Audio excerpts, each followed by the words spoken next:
The year is 1931.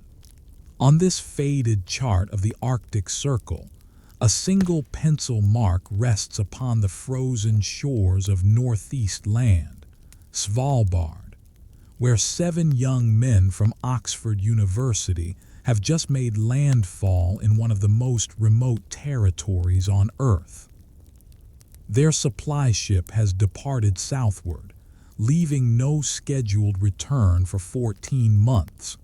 The nearest inhabited settlement lies more than 100 miles across fractured sea ice, and the sun, which has circled the horizon without setting, will soon vanish entirely, plunging this expedition into 4 months of polar darkness.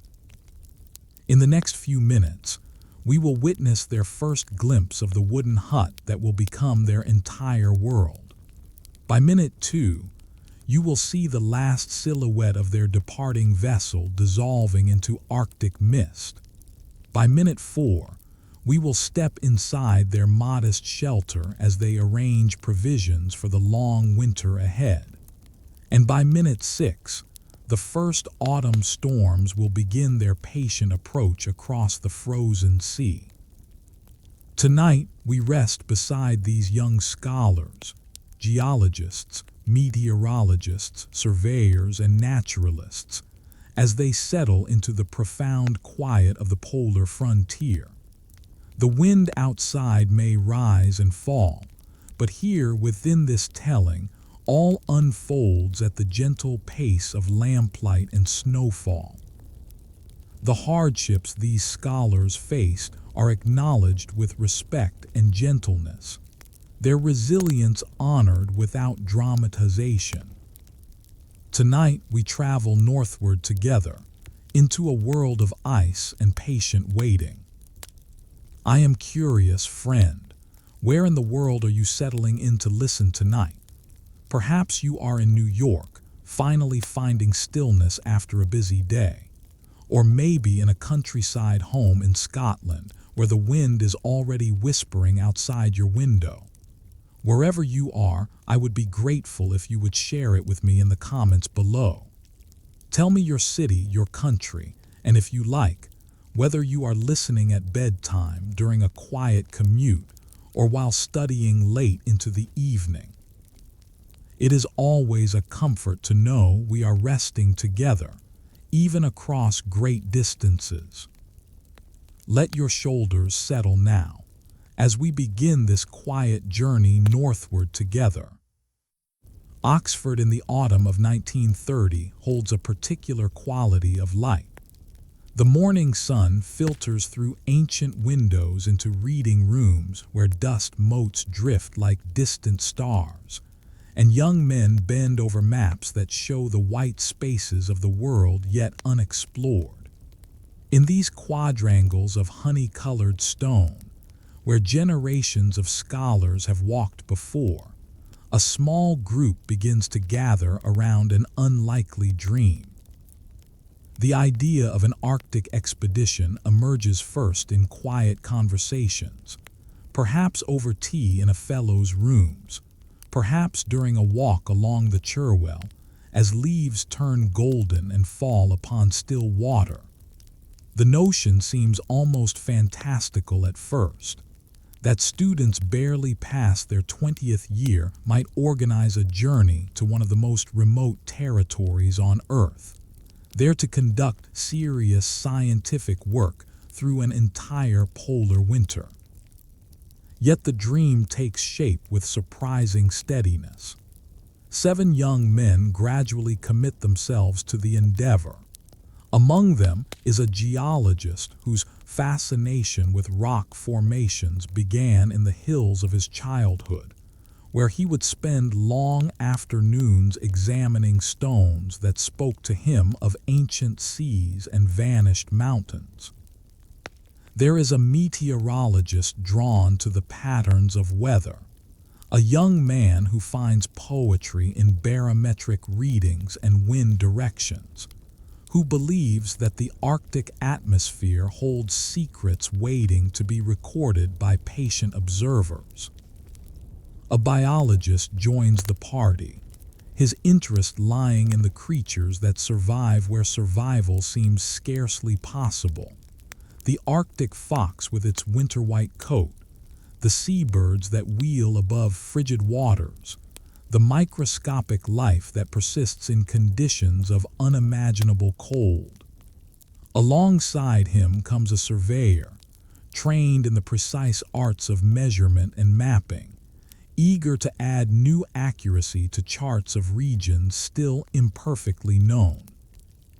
The remaining members bring their own particular gifts: skill in photography, competence in medicine, experience in the practical work of maintaining equipment under difficult conditions.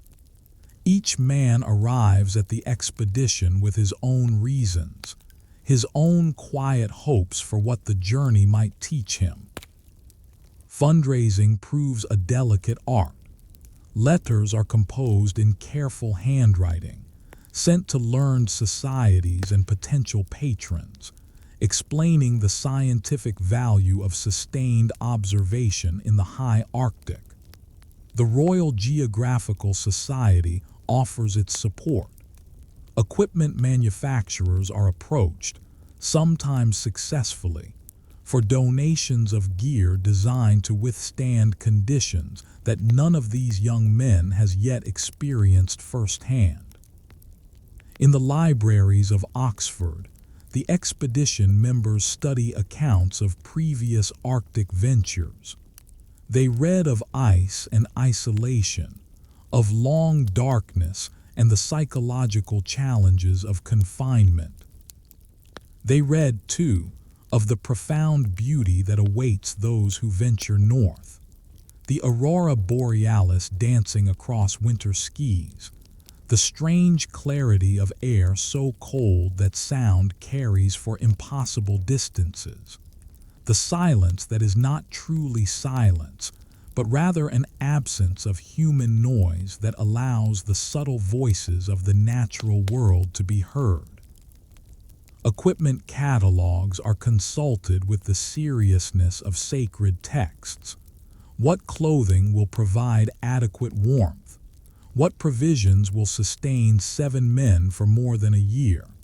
What scientific instruments are essential, and which represent luxuries that cannot be justified in terms of weight and space? These questions occupy long evenings of discussion. The young men pose for photographs, their faces showing the particular combination of confidence and uncertainty that belongs to those about to embark upon something far larger than themselves.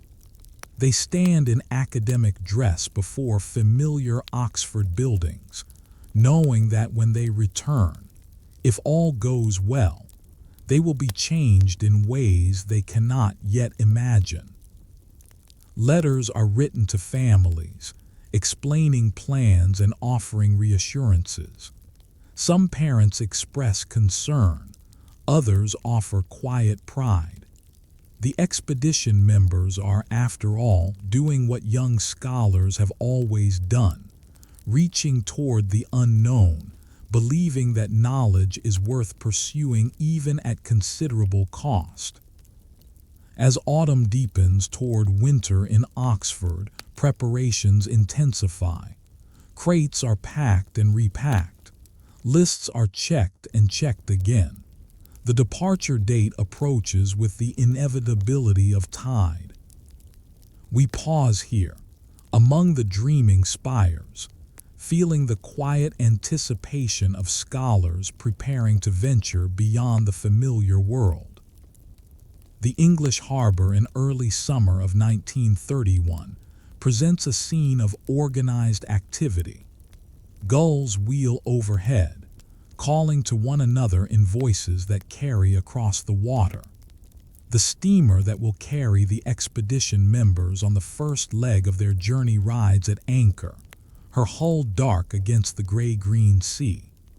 Crates bearing the expedition's equipment are hoisted aboard by practiced dock workers who have loaded countless such vessels and will load countless more. The young scholars stand upon the quayside, dressed in clothes not yet suited to Arctic conditions, watching as the physical evidence of their months of preparation disappears into the ship's hold. Each crate represents decisions made in Oxford reading rooms, this particular type of stove, that specific weight of fabric, these scientific instruments rather than those. Now the decisions are fixed, committed to the wooden boxes that will travel with them into the unknown.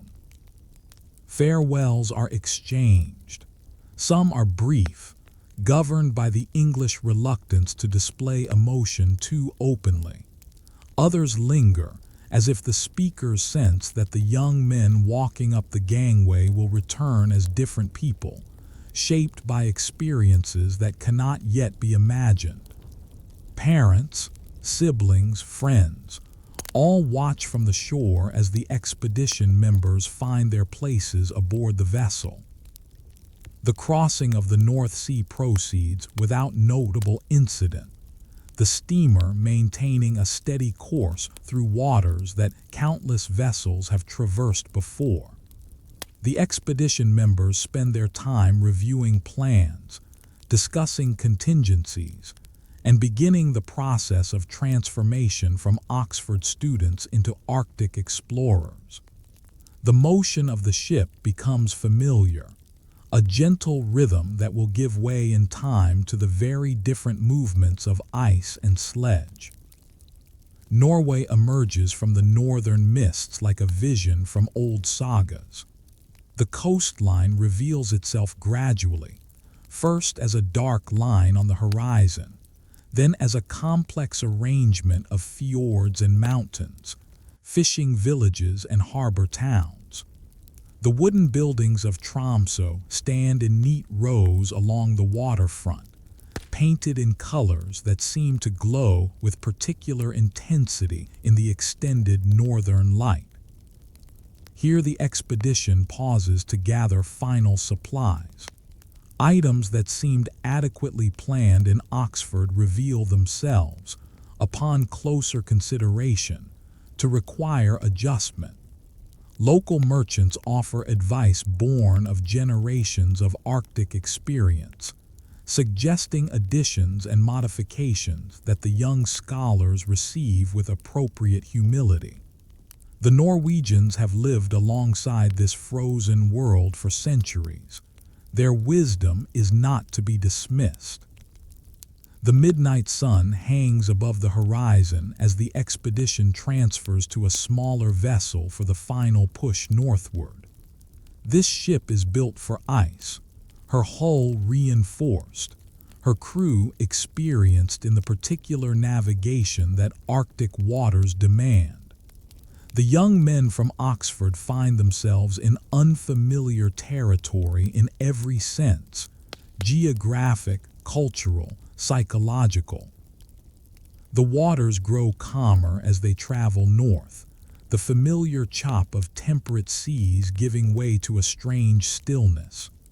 The surface takes on a silver quality, reflecting the light of a sun that circles the horizon without setting. Time begins to lose its ordinary meaning. Meal times, watch times, sleep times, all must be maintained by the clock rather than by the light, which offers no guidance. Ice appears first as scattered fragments, white against the silver water, then as larger pieces, forcing the vessel to thread a careful path, then as fields that stretch toward the horizon, broken here and there by dark leads of open water.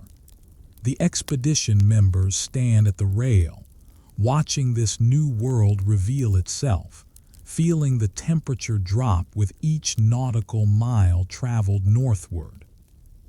The crew of the ship goes about their work with quiet competence, adjusting course to avoid the largest ice formations, reading the water and sky for signs that the young scholars are only beginning to learn to interpret.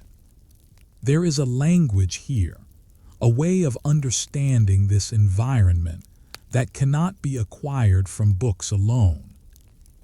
Seabirds accompany the vessel, fulmars and kittiwakes, guillemots and little auks, their calls adding a living voice to the otherwise profound silence.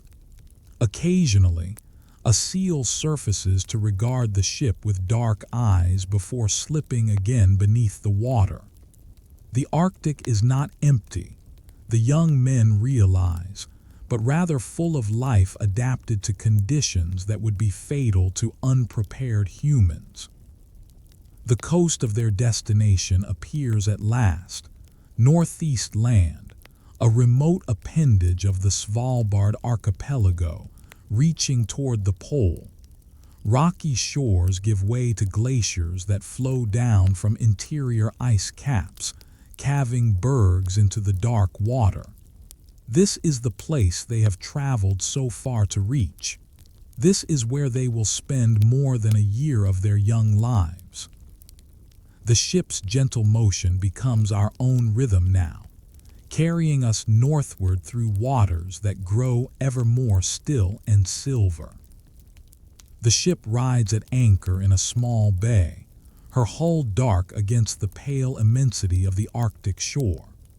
Beyond the beach of rounded stones, the land rises toward distant glaciers that glow with blue-white intensity in the summer light. The air carries a quality unknown in temperate latitudes, a clarity that makes distant objects appear impossibly close, a coldness that enters the lungs with each breath and announces unmistakably that this is a different world. The unloading begins with methodical care. Small boats shuttle between ship and shore, carrying crates and bundles that represent everything the expedition will possess for the coming months. Each trip deposits another fragment of civilization upon the Arctic beach. Provisions packed in Oxford, scientific instruments calibrated in English laboratories, personal items chosen with care to provide comfort during the long isolation ahead. The expedition members work alongside the ship's crew, their academic clothing now replaced by the practical garments of polar work. Hands that have spent years turning pages and writing notes now grip ropes and shift heavy boxes. The labor is unfamiliar but not unwelcome. There is satisfaction in physical work that produces visible results, in watching the pile of supplies grow upon the shore. The hut site lies a short distance from the beach, chosen during a brief reconnaissance for its relative shelter from prevailing winds and its proximity to fresh water. Here, previous expeditions have left a small wooden structure that will become the center of the young scholar's world. The building is modest, a single main room with attached storage areas, but to eyes that have been watching only ice and water for days, it appears as welcoming as any manor house. Initial exploration of the surrounding terrain reveals the particular character of this landscape.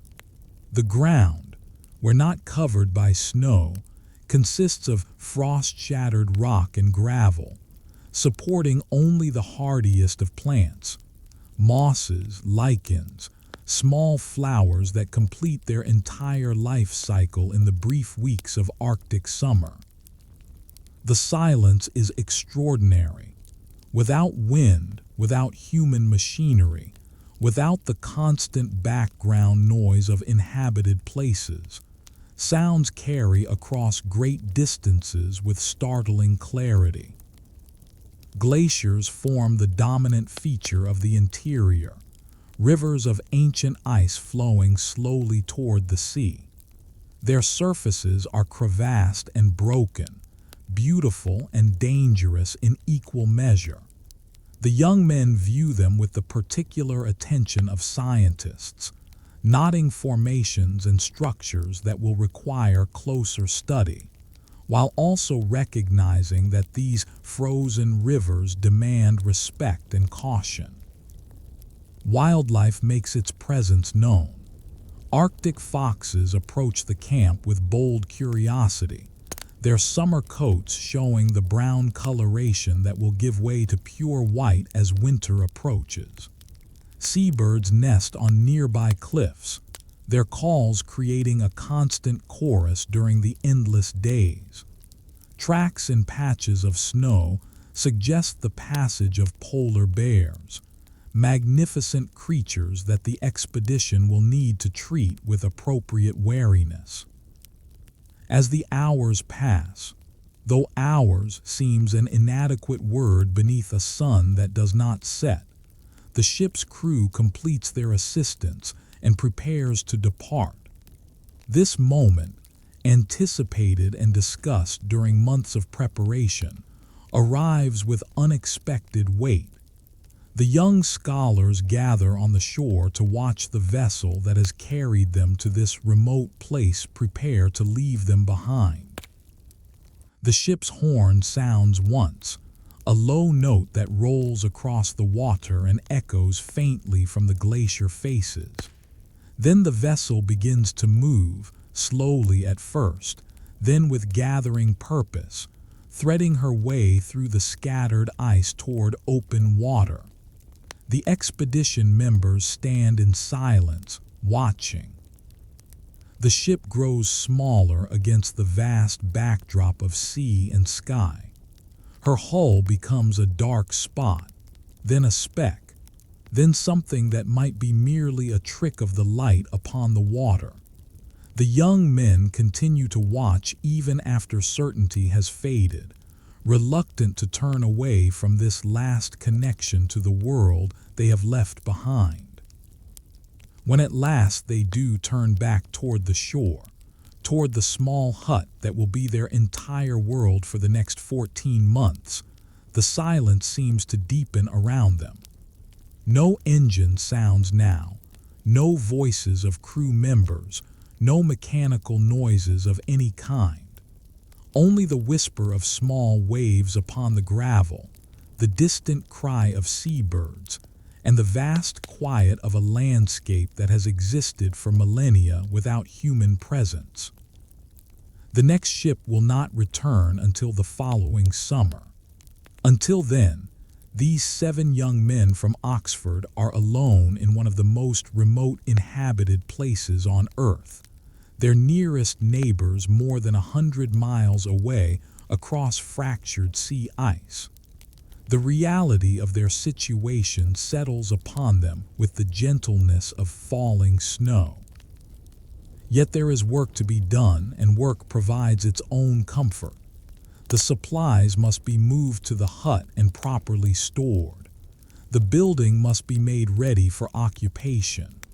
Equipment must be set up, routines established, the transformation begun from a group of travelers into a functioning expedition.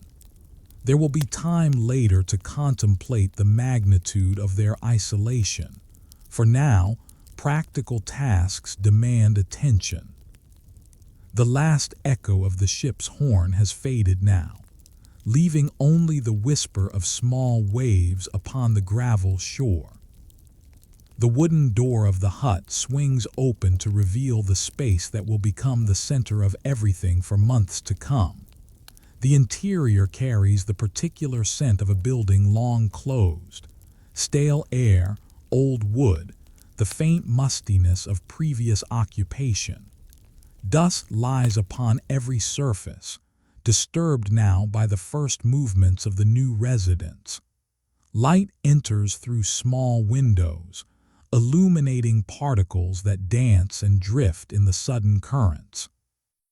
The expedition members begin the work of transformation. Floors are swept clean, surfaces wiped down, cobwebs removed from corners where they have accumulated undisturbed. The building is sound. The previous occupants maintained it well, but it requires the attention of many hands before it will feel like home. The coal stove becomes the first object of serious attention. This modest iron structure will be the heart of their domestic life, providing warmth against the Arctic cold and heat for cooking the meals that will sustain them. The expedition's designated cook examines it with care, checking fittings and connections, ensuring that everything functions as it should. When the first fire is lit, the crackling of flames seems like a voice of welcome. Bunks line the walls of the main room, simple wooden frames that will support mattresses and sleeping bags. Each man claims his space with the particular care of someone establishing personal territory in a shared environment. Small shelves beside each bunk will hold personal items, photographs of family, books chosen for comfort and companionship, the modest treasures that help maintain identity in the midst of isolation. Oil lamps are unpacked and filled, their glass chimneys cleaned until they gleam. These lamps will provide light through the months of polar darkness ahead, their warm glow a counterpoint to the cold blue of ice and snow outside. The expedition members place them with care, considering angles and positions, understanding that this amber light will become precious beyond measure when the sun disappears. Scientific instruments emerge from their protective packaging and are arranged according to the particular requirements of each discipline. The meteorological equipment, thermometers, barometers, anemometers, rain gauges, is set up outside in a location carefully chosen to provide accurate readings. The geological specimens already collected during the landing are organized for preliminary study. Notebooks are opened, ready to receive the first formal observations of what will become an extensive record. The provisions are inventoried with serious attention. Crates of tinned goods are stacked in the storage area, each labeled and logged in a ledger that will track consumption throughout the expedition. Dry goods, flour, sugar, tea, coffee, dried fruits, are stored in containers designed to protect against moisture and cold. The supply of coal, upon which warmth and cooking depend, is calculated against the months ahead. These provisions represent the expedition's lifeline. There will be no opportunity to replenish them until the ship returns. A kettle is set upon the now warm stove, and water from a nearby stream is heated for tea. This simple act, the making of tea in a remote hut, thousands of miles from English hearths, carries profound significance for the young scholars. It represents the establishment of domesticity, the creation of home in an unlikely place. They gather around the rough wooden table, hands wrapped around warm mugs, and for the first time since landfall, conversation flows more easily. Routines begin to establish themselves with the organic inevitability of living creatures. Wake times and sleep times, meal times and work times. The rhythm of expedition life takes shape through trial and adjustment. Duties are divided according to skill and preference. Who will cook? Who will maintain the meteorological records? Who will lead geological surveys? Who will be responsible for equipment maintenance? The interior of the hut grows warmer as the stove does its steady work. The chill that greeted them upon first entry gives way to a temperature that permits the removal of outer layers. The smell of cooking mingles with wood smoke and the particular scent of men living in close quarters. Outside, the Arctic summer light continues its endless circulation around the sky, but inside, the lamps create the illusion of evening, of a time for rest and quiet conversation. Personal items find their places. Photographs of parents, siblings, and friends are propped on shelves and tucked into bunk frames. Books are arranged in a modest library that will be read and reread through the months ahead. A chess set is unpacked, a deck of cards, a few musical instruments that survive the journey. These objects of leisure will prove as essential to survival as the provisions in the storage room. They will sustain the spirit when the body is adequately fed. The first meal prepared entirely in the hut is simple but satisfying. Tinned meat, vegetables preserved from the voyage, bread baked with flour that will need to last for many months.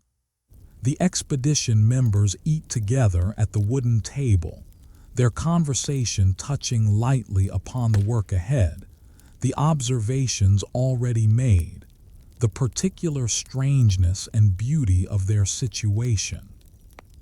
As the hours pass, marked by clocks rather than by any change in the light outside, a sense of settlement begins to pervade the small space. This is home now, however modest and remote. These walls, this stove, these bunks and lamps and provisions, they constitute the expedition's world, and within them life will be lived as fully as circumstances permit. Inside these wooden walls, the chill of the outside world softens, and we settle into the rhythm of simple domestic tasks. The Arctic summer grants a peculiar gift, time unmeasured by darkness. The sun circles the horizon endlessly, dipping low in what would be night but never setting, climbing high in what would be midday but never achieving the overhead position familiar from lower latitudes. In this eternal illumination, the expedition members begin their field work with the energy of scholars released at last into their chosen environment. Geological surveys commence in the terrain surrounding the hut. The geologist among them moves across the frost-shattered landscape with the particular attention of someone reading a text written in stone. Each rock formation tells a story of ancient forces, volcanic activity from eras before human existence, glacial action that continues still, the slow processes of weathering and erosion that shape all landscapes given sufficient time. Samples are collected and labeled, packed carefully for later analysis, each one a fragment of knowledge to be carried back to laboratories in distant England. The meteorologist establishes a routine of hourly observations that will continue without interruption for the duration of the expedition. Temperature, pressure, humidity, wind speed, and direction, all are recorded in neat columns in notebooks designed to capture the particular character of this polar atmosphere. Even in these relatively mild summer conditions, the data reveals extremes unknown in temperate climates, temperatures that drop sharply when clouds obscure the low sun, winds that can shift from calm to gale with little warning. Wildlife observations fill additional notebooks. The Arctic fox becomes a familiar presence near the hut, its curiosity apparently overcoming any natural wariness. The biologist records its behavior with careful attention, feeding habits, territorial movements, the particular way it caches food against future need. Seabirds are identified and counted, their nesting sites mapped, their calls learned until individual species can be recognized by voice alone. But beneath the productivity of these long, light-filled days, a subtle change is underway. The sun, which at Midsummer Road high above the horizon, now traces a lower arc with each passing week. Shadows lengthen. The quality of light shifts from the brilliant illumination of high summer toward something softer, more golden, more obviously temporary. The expedition members notice this change with the particular awareness of those who have studied what lies ahead. They know that the sun will eventually set and not rise again for months. They know that the current period of endless daylight is finite, that it will give way to twilight, and twilight to the polar night that dominates Arctic winter. This knowledge lends a certain urgency to their work, an understanding that outdoor activity will become progressively more difficult as conditions change. Still, there are moments when work pauses and the young scholars simply observe the world around them. A glacier calves a massive berg into the sea, the crash of ice echoing across the bay long seconds after the visual event. The aurora borealis makes early appearances, faint curtains of green light dancing across the paling sky. The landscape reveals unexpected colors, the red of autumn turning tundra plants, the deep blue of glacial ice, the silver of water reflecting a sky that seems impossibly vast. An Arctic fox visits the camp with increasing regularity, drawn by curiosity and perhaps by the scent of food from the hut. The expedition members name it, though they know better than to treat a wild creature as a pet. Still, its presence provides a certain companionship, a reminder that they are not the only living things in this frozen world. The fox sits at a respectful distance, watching human activities with bright eyes that seem to assess and remember. The days, a word that seems inadequate when applied to periods of unbroken light, pass with the rhythm of productive work. Rock samples accumulate, meteorological records grow, maps are refined with new detail gathered by the surveyor's patient measurements. Photographs are taken by the expedition's designated photographer, capturing images that will eventually illustrate lectures in Oxford halls and scientific papers in scholarly journals. Yet even as work progresses, the light continues to fade. The sun sinks lower each day, touching the horizon now at what the clocks call midnight, hovering there longer each time before beginning its slow climb again. The shadows that reach across the landscape in the late hours grow longer. The periods of golden light that photographers prize extend further into what would be morning and evening in gentler latitudes. The expedition members speak of this change during evening meals, though evening is merely what the clock declares, the light outside unchanged from midday. They discuss what lies ahead, the preparations still needed for winter, the adjustments that polar night will require. There is no fear in these conversations, only the thoughtful anticipation of those who have chosen their path with full knowledge of where it leads. With each passing day, the sun traces a lower arc across the sky, and the shadows grow longer upon the snow. The change announces itself first in the sky. Clouds that have been scattered and benign gather now with greater density, moving in formations that speak of distant disturbances approaching. The barometer, checked hourly as part of the expedition's routine, begins a slow descent that the meteorologist notes with particular attention. Something is coming. The wind arrives before the storm itself, a breath from the north that carries cold beyond anything the expedition has yet experienced. It slides through gaps in clothing, finds its way around scarves and under hats, announces with clear authority that the gentle season is ending. The expedition members outdoors feel it against their faces and understand its message. The first gale comes with a sound that those who have not heard it can scarcely imagine.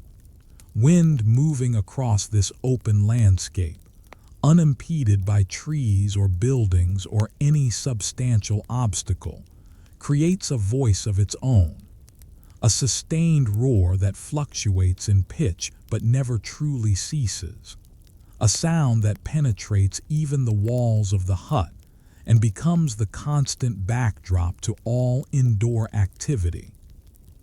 Snow accompanies the wind, not falling so much as flying horizontally across the landscape, striking exposed surfaces with a pattering that is audible through the hut's wooden walls.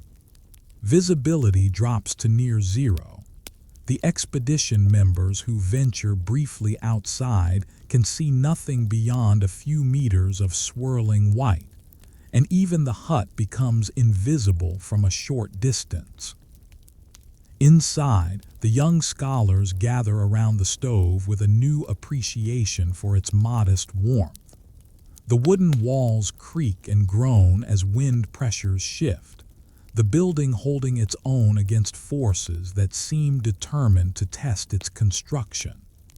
Oil lamps flicker slightly in the drafts that find their way through gaps never before noticed, their flames dancing in sympathy with the external turmoil. The storm continues through hours that seem endless. Sleep comes difficult, disturbed by the constant voice of the wind and the periodic impacts of harder gusts against the building.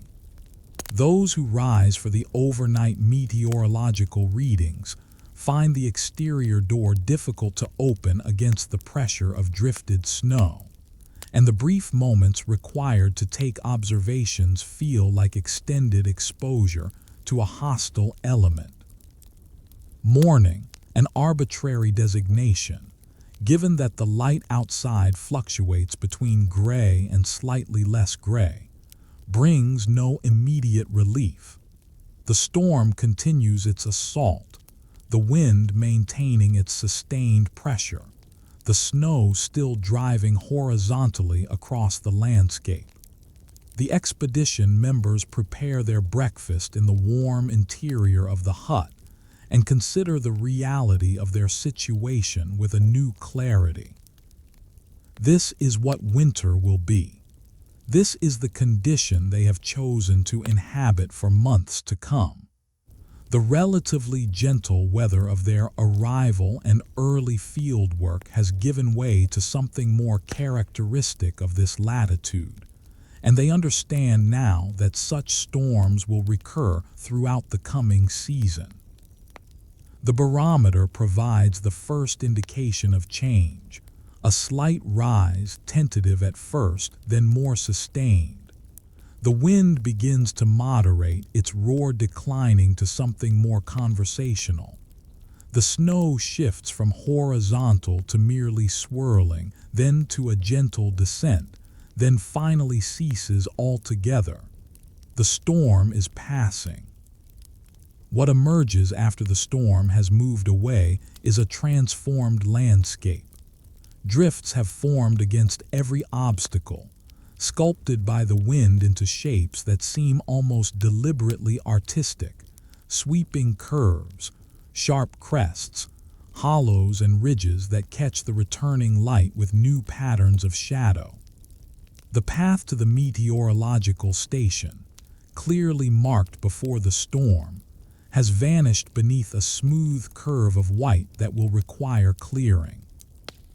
The young men venture outside with the particular energy of those released from confinement. The air carries a clarity it did not possess before, scrubbed clean by the storm's passage, and the cold has deepened noticeably. Their breath forms thick clouds that drift away on the remaining breeze. Exposed skin registers the temperature with immediate and insistent sensation. Work resumes with the energy of necessity. Paths are cleared to essential locations: the meteorological station, the water source, the supply storage. Equipment that was secured before the storm is checked for damage, and the few items that were not properly fastened are recovered from the drifts where they have been deposited. The hut itself is examined, and its integrity confirmed. The old structure has weathered this first test admirably. The frost on the window glass creates patterns that fascinate the biologist, crystalline structures that seem to contain mathematical order within their apparent randomness. He sketches them in his notebook, these temporary artworks that will melt away when warmth touches them, recording what the cold has created during the hours of storm. In the days that follow, the expedition settles into a new understanding of their environment.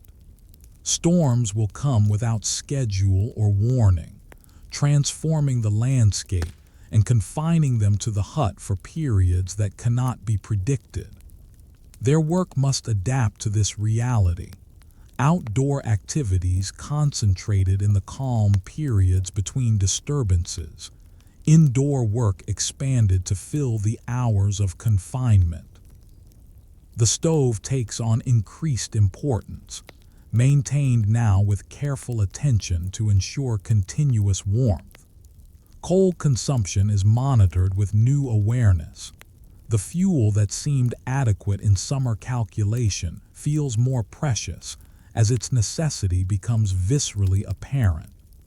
The expedition's cook develops strategies for warming meals that comfort both body and spirit, understanding that food serves purposes beyond mere nutrition in such circumstances.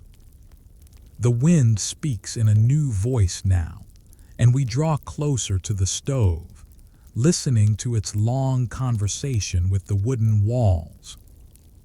The world beyond the hut door has become a place of caution and calculation. Snow lies deep across the landscape, drifted by winds that have reorganized its distribution according to their own patterns. What was once simple walking has become a careful negotiation with an unstable surface that may support weight in one step and swallow a leg to the hip in the next. The expedition members learn through experience the particular challenges of Arctic travel. The path to the meteorological station, cleared after the first storm, fills again with each new blow, requiring constant maintenance that consumes hours of labor. Snowshoes help in some conditions but prove unwieldy in others. The young scholars experiment with technique, gradually developing the particular gait that allows efficient movement across this treacherous surface. Frostbite becomes a constant concern, its threat discussed with the seriousness of any genuine danger. Exposed skin freezes with startling speed when wind combines with low temperature. The expedition's medical member instructs his companions in recognition of the early signs: the waxy pallor, the loss of sensation, and in the proper treatment of mild cases. More severe frostbite, all understand, could prove seriously debilitating in their isolated circumstances. Scientific expeditions to sites beyond the immediate vicinity of the hut grow shorter and less frequent. The geological surveys that had covered considerable ground in summer now contract to areas reachable in a few hours of careful travel. Specimens must be carried back through conditions that make every additional kilogram of weight a significant burden.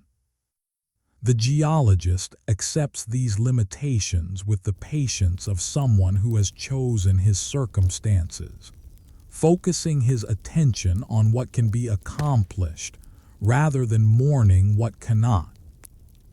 navigation presents its own challenges. The familiar landmarks of the summer landscape have disappeared beneath snow, their shapes altered beyond recognition by drifts that continue to grow and shift with each new storm. The surveyor's maps, so carefully prepared during the long light, prove less useful now. What was a distinct outcrop of rock has become merely another white hummock, indistinguishable from its neighbors. The compass, that reliable friend of explorers in most parts of the world, proves treacherous in these high latitudes. So close to the magnetic pole, its needle wanders and hesitates, influenced by local variations that make precise readings impossible. The expedition must rely on other methods: dead reckoning, careful observation of terrain features that remain visible, the simple expedient of never traveling so far that the hut disappears from view. Equipment designed for less extreme conditions reveals its limitations. Metal tools become painfully cold to handle, requiring insulated gloves that reduce dexterity. Camera mechanisms grow sluggish, the lubricants thickening in cold that exceeds their designed operating range. Writing instruments must be kept warm inside clothing.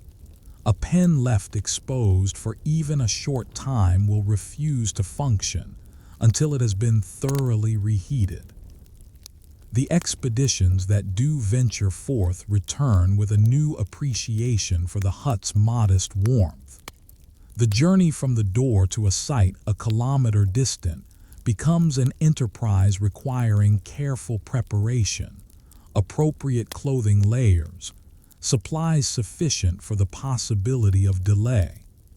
What would have been a brief walk in summer conditions now demands the planning and caution of a significant expedition. Yet the work continues. Meteorological observations are maintained without interruption, the expedition members taking turns to make the now difficult journey to the instrument station, regardless of conditions. Geological notes accumulate, albeit more slowly, as samples are collected from accessible locations and studied by lamplight during the long hours of confinement. The biological observations shift focus to the few creatures active in this frozen world. The Arctic fox, more visible now against the snow, and the occasional polar bear track that appears near the hut and generates both interest and caution. The young scholars develop new rhythms of work and rest, adjusted to the reality of their situation. Outdoor activity is concentrated in the brief periods of calm weather and relative warmth. When storms confine them to the hut, the time is used for analysis, discussion, and the essential maintenance of equipment and supplies. There is no wasted time in this economy. Every hour serves some purpose in the expedition's larger goals. Physical conditioning becomes a concern as outdoor exercise grows more difficult. The expedition members develop routines of indoor activity to maintain strength and flexibility. Exercises performed in the limited space of the hut, walks taken around and around the single room when weather prohibits venturing outside. The body, designed for movement, protests the confinement, and the young men must consciously counter the tendency toward torpor that isolation and cold encourage. The footprints they leave in the snow fill quickly, erased by wind and fresh fall, as if the landscape is determined to forget their presence.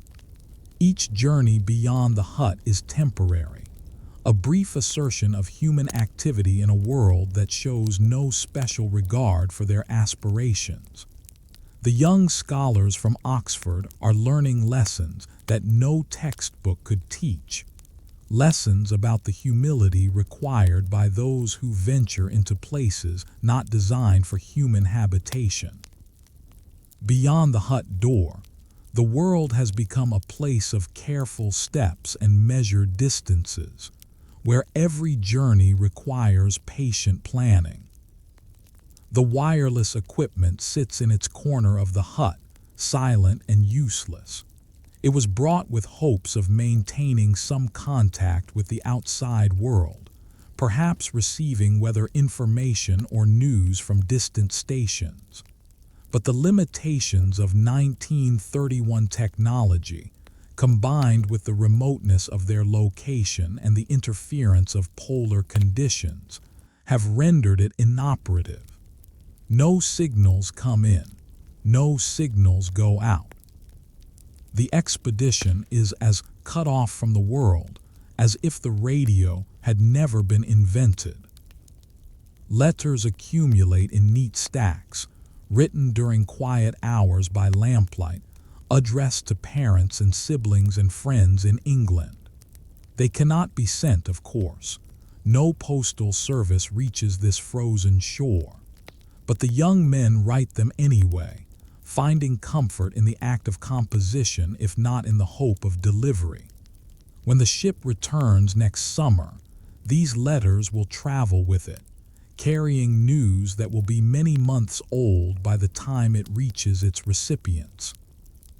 The silence from beyond the ice is complete. No newspapers, no books or magazines newer than those packed in Oxford, no word of events in the wider world. What is happening in England, in Europe, in places the young scholars have known all their lives? They cannot know, and gradually the question loses its urgency. The world beyond the horizon becomes theoretical, a realm of memory rather than current experience. This isolation presses upon each man differently. Some find it liberating, a freedom from the constant demands and distractions of connected life. They settle into the quiet with something approaching contentment, focusing their attention on the immediate world of the expedition. Others struggle with the silence, feeling the absence of familiar voices and accustomed information as a genuine loss. Journals become essential companions. Each expedition member maintains his own record, writing by lamplight during the long hours, filling pages with observations scientific and personal. These journals serve multiple purposes. They are scientific documents recording the expedition's work. They are literary exercises, shaping experience into language. They are conversations with the self, explorations of inner landscapes as unfamiliar as the frozen terrain outside. The expedition members become each other's entire society. The 7 men who left Oxford as colleagues and fellow students are now the complete human world, the only voices, the only faces, the only sources of companionship and conversation. Relationships that might have developed gradually over years of casual acquaintance are compressed into the intimacy of shared circumstance. Conversations take on new depth and value. Topics that might have been briefly touched upon in a common room are here explored at length, returned to again and again over meals and during the quiet hours of work. The young scholars discuss their academic interests, their plans for the future, their memories of home, their observations of the Arctic world around them. They learn each other's stories with an intimacy rarely achieved in ordinary life. Personal photographs brought from England become objects of quiet contemplation.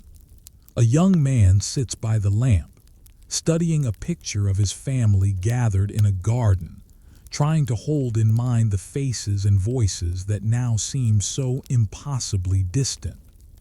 Another looks at a photograph of Oxford spires against an English sky, remembering the particular quality of light on autumn afternoons, the sound of bells calling the hours.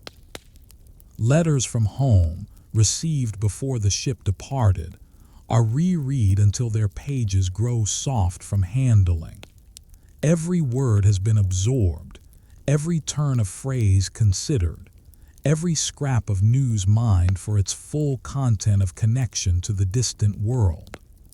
These letters, however old they may be, represent the last communication from beyond the ice, and they are treated with appropriate reverence. The calendar on the wall marks the passage of days with indifferent accuracy. The expedition members check it regularly, noting the slow progression toward winter solstice and the even slower approach of spring and the returning ship. The numbers mean little in themselves, day 100, day 150, but they represent progress through the isolation, evidence that time continues to pass even when the world beyond the horizon sends no confirmation. Religious observance, for those who practice it, takes on new significance. Prayers spoken in the quiet of the hut, hymns sung on Sunday mornings, the reading of familiar scriptural passages. These rituals provide structure and meaning that help sustain the spirit through the long silence. Even those without formal religious belief find value in the ceremonies, participating in the shared rhythms that bind the small community together. The expedition's work provides its own form of connection, not to the outside world, but to the larger enterprise of science that transcends individual isolation. Every observation recorded, every specimen collected, every measurement taken adds to human knowledge in ways that extend beyond this frozen shore. The young scholars are not merely surviving, they are contributing to an endeavor that connects them to fellow scientists past and future. The silence from the outside world grows complete now, and the young men learn to find comfort in the voices closest at hand. The sun, which has been sinking lower with each passing day, now barely clears the horizon at what the clocks call noon. It rises weakly in the south, traces a low arc that never climbs far from the white line of distant ice, and sinks again within a few hours. Each day its arc grows shorter, its light fainter, until finally the expedition members gather outside the hut to witness its final setting. The farewell is quiet and prolonged. The sun touches the horizon, hovers there as if reluctant to depart, then begins its slow descent into the ice.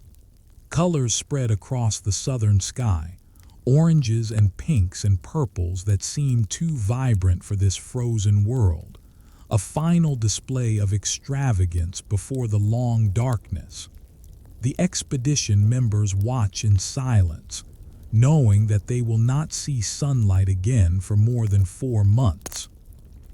When the last golden sliver disappears beneath the horizon, a new quality of silence seems to settle upon the world. Not true silence. The wind continues its conversation with the ice. The sea still murmurs beneath its frozen surface, but rather the absence of something that has been constant throughout all their previous experience. The world has changed in a fundamental way, and the young scholars feel the weight of that change upon their shoulders. The transition to polar night happens not in an instant but over days that grow progressively darker. After the sun sets for the final time, a period of twilight remains, pale light in the south at what would be midday, darkness at midnight, a fluctuation that mimics day and night without actually providing either.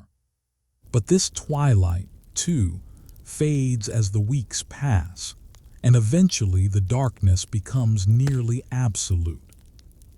The stars emerge as they have not been visible for months.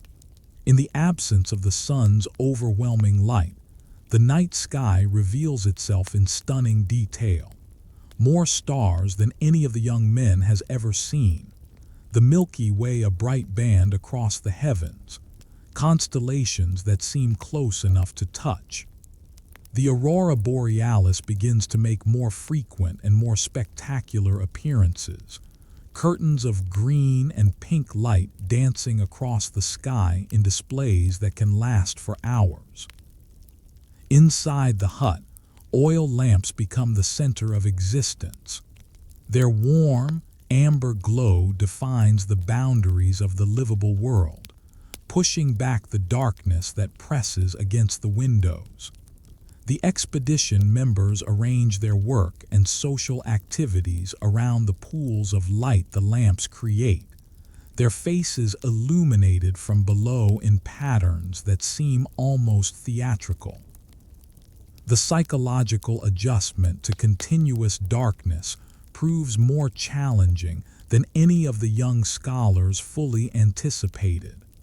Mood fluctuates with a new unpredictability. Periods of cheerfulness alternate with spells of quiet melancholy that seem to descend without cause or warning. The body, designed to respond to the rhythms of light and dark, struggles with the absence of its usual cues. Sleep patterns require conscious management. Without the natural cycle of day and night, the body's internal clock drifts toward longer wake periods and irregular rest. The expedition establishes firm schedules, wake times and sleep times maintained by the clock regardless of the unchanging darkness outside, and works to observe them with disciplined consistency. Meals take on heightened importance as markers of time's passage. Breakfast, lunch, dinner. These names now carry all the weight of distinguishing one part of the day from another. The expedition's cook prepares each meal with attention to variety and presentation, understanding that food serves psychological as well as nutritional needs in these circumstances. The work continues, adapted to the new conditions. Meteorological observations are taken as scheduled. The journey to the instrument station now made in darkness by the light of lanterns that create small pools of visibility in the larger black. The data being gathered is precisely what the expedition came to collect, records of polar winter conditions, and the scientists maintain their routines with professional dedication. Indoor activities expand to fill the hours that outdoor work can no longer claim. Scientific analysis of collected specimens occupies productive time. Notes are organized, data reviewed, preliminary conclusions drafted. The expedition's modest library is read and reread, books passed from hand to hand, favorite passages discussed over meals. Games and diversions become essential to morale. Chess matches extend over multiple sessions, the board left set up between times, strategy pondered during the quiet hours of work. Card games provide social interaction, shared laughter that echoes warmly in the lamplit room. One of the expedition members has brought a musical instrument, and occasional sessions of song lift the spirits of the entire group. The expedition members develop a heightened awareness of light in all its forms. The lamp on the table, the candle by a bunk, the glow of the stove through its grate. Each source of illumination is appreciated as a precious thing, a small triumph over the darkness that surrounds them. The aurora, when it appears, draws them to the windows like children watching fireworks, their faces illuminated by the shifting colors from the sky. Personal discipline becomes essential to well-being. Each man develops his own strategies for maintaining mental equilibrium, routines of exercise and work, rituals of reading and writing, moments of quiet meditation that provide space for the mind to find its balance. The collective wisdom of the group supplements individual effort. When one man struggles, others notice and offer support. The winter solstice arrives as a milestone both welcomed and dreaded. It marks the nadir of darkness, the moment after which the sun will begin its gradual return to the sky. The expedition marks the occasion with a modest celebration, a special meal, perhaps a small gift exchange, words of mutual encouragement. They have survived half the darkness. The harder half, some say, still lies ahead.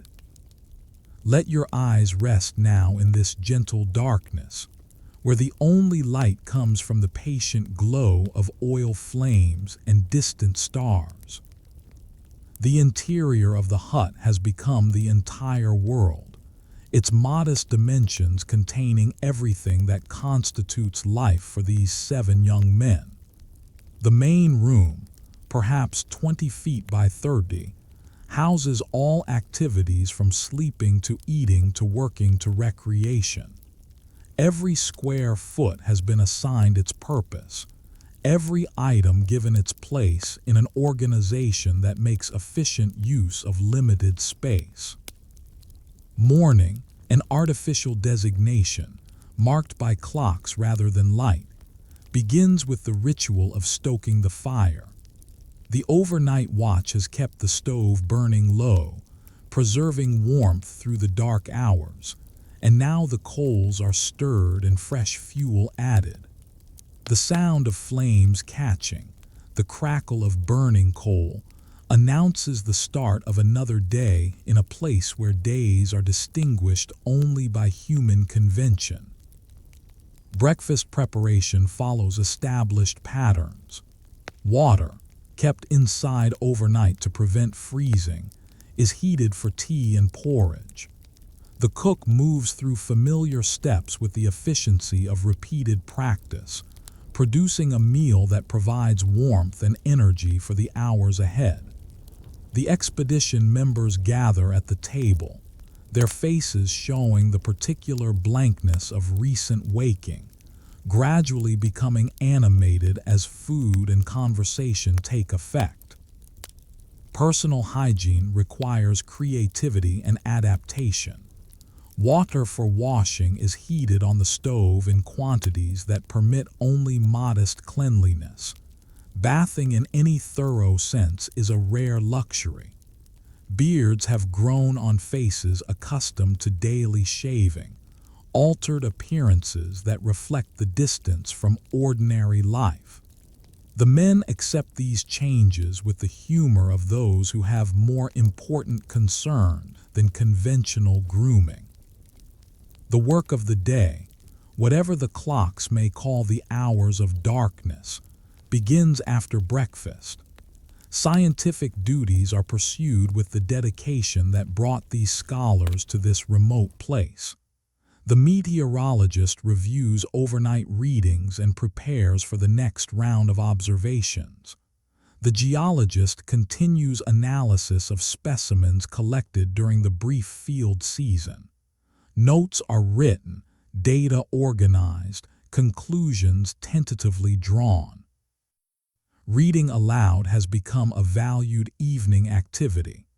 One voice carries through the lamplit room as others listen, each man engaged in some quiet occupation, mending clothing, organizing personal items, simply resting with eyes closed but ears attentive. The stories they read transport them beyond the wooden walls to other times and places, providing relief from the constancy of their immediate surroundings. Academic discussions continue as they did in Oxford common rooms, but with a different quality now. Questions that might once have been pursued briefly before other demands intervened can here be explored at length. The disciplines represented in the expedition, geology, meteorology, biology, surveying, find unexpected points of connection, insights that emerge from the collaboration of minds usually separated by departmental boundaries. Personal hobbies provide individual respite from shared existence. One man sketches in a small notebook, recording the faces and scenes of expedition life with growing skill. Another maintains a detailed personal journal, writing entries that go beyond mere record-keeping into something approaching literary endeavor. A third has become expert at a patience card game, laying out the cards in solitary concentration during quiet hours. Meals structure the day with welcome regularity. Lunch, in the middle of the working period, provides a break and a chance for social interaction. Dinner, the main meal, becomes a daily ritual of gathering and sharing that carries significance beyond its nutritional function. The cook's skill in varying the preparation of limited ingredients is appreciated with expressions of gratitude that would seem excessive in ordinary circumstances, but are entirely appropriate here. The tobacco supply, carefully rationed to last the expedition, provides moments of contemplative pleasure. Pipes are lit after meals, the smoke adding its scent to the interior atmosphere, the ritual of preparation and smoking becoming a small ceremony that marks transitions between parts of the day. Those who do not smoke find equivalent rituals in tea or in the particular arrangement of personal items. Evening brings activities of leisure and connection. Games are played around the table, cards and chess, and other diversions that occupy the mind pleasantly without demanding too much. Conversations drift across topics with the unhurried pace of those who have nowhere else to be, no appointments to keep, no interruptions to fear. The sleeping quarters, arranged along the walls, offer modest privacy in the otherwise shared space. Curtains hung around bunks create small enclosures where a man can retreat into solitude when the constant company becomes wearying. These private moments, brief as they may be, prove essential to psychological health. Even in such close quarters, the need for occasional isolation must be honored. The night watch, undertaken in rotation, provides hours of solitary wakefulness while others sleep. The watchman maintains the stove, takes scheduled observations, and has the lamplit room to himself. Some find these hours challenging, the silence and the sleeping figures oppressive. Others treasure the rare opportunity for private thought and uninterrupted reflection. Within these walls, the small ceremonies of daily life become anchors. A cup of tea, a turned page, a quiet word shared across the table. 7 young men sharing a small space for 14 months constitute not merely a group, but a society, complete with the dynamics that any human community develops. They must find ways to live together, to work together, to resolve the inevitable frictions that arise when individuals are pressed into constant proximity. The success of the expedition depends not only on scientific competence, but on social skill. The division of labor has emerged through a process of negotiation and adjustment. Each man has his primary responsibilities. The cook prepares meals, the meteorologist maintains weather records, the expedition leader coordinates activities. But flexibility is essential. When illness or injury reduces capacity, others step in without complaint. When a task requires more hands than one role provides, help is given freely. Tensions arise, as they must in any community, but they are managed with conscious effort. Irritations that might in ordinary circumstances be expressed freely are here contained, spoken of privately when the need arises, addressed before they can fester into genuine conflict. The expedition members understand that they cannot afford the luxury of prolonged disagreement. Their survival depends on cooperation. Small kindnesses circulate through the group like a form of currency. An extra portion of a favorite food offered at dinner. Assistance with a difficult task without the need for asking. A moment of conversation when someone seems to be struggling with the isolation. These gestures, modest in themselves, accumulate into a network of mutual support that sustains morale through the darkest times.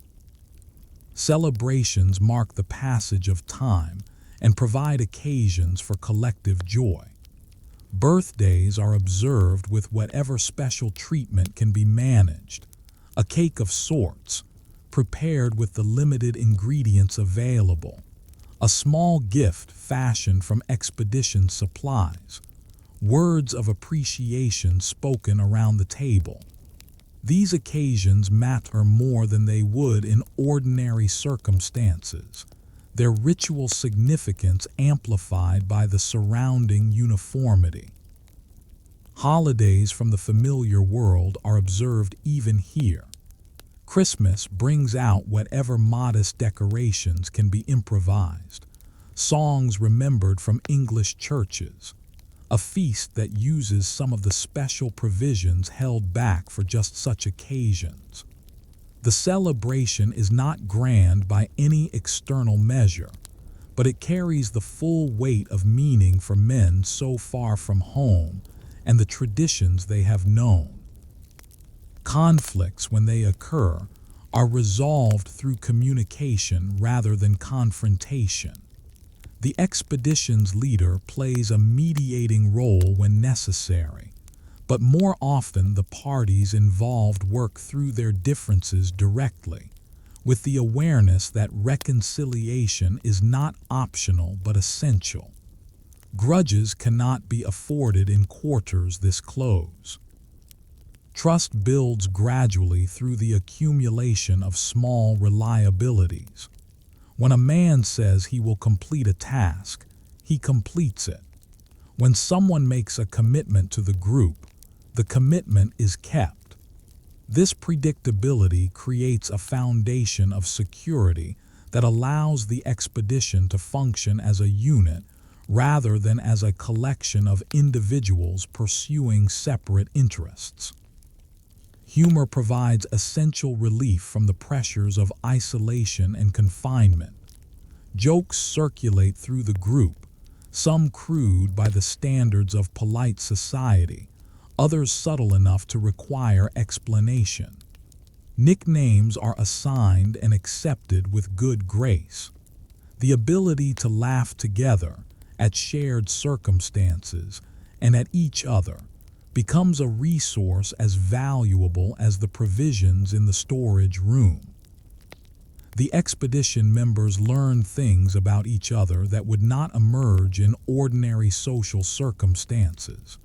They see each other at best and at worst, in strength and in vulnerability, in triumph and in struggle.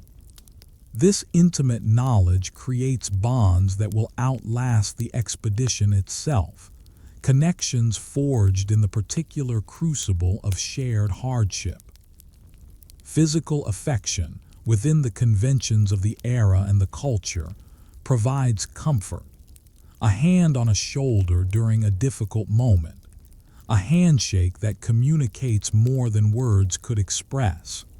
The simple proximity of fellow humans in a world that offers no other warmth. These touches, limited as they may be by custom, carry significance proportional to the need they address. The community that has formed within these walls is unique, unlikely to be replicated in the lives of any of its members. What would these 7 men have been to each other had they met only in Oxford common rooms, passing acquaintances whose paths occasionally crossed? Instead, they have become everything to each other: companions, colleagues, caregivers, the complete human world. In the close quarters of the hut, each man learns the quiet art of patience, and small kindnesses become the currency of survival. The purpose that brought these young men to the Arctic, the conduct of scientific observation, continues through the polar night with undiminished dedication. The darkness that has fallen over the world is precisely the condition they came to study, and the data being gathered with each hour of patient work represents the expedition's true harvest. The meteorological record grows with each observation. Every hour, regardless of weather or the observer's personal comfort, readings are taken at the instrument station and recorded in notebooks that will eventually return to England. Temperature, pressure, wind speed and direction, the type and quantity of precipitation. Each measurement adds to the accumulated portrait of polar winter conditions.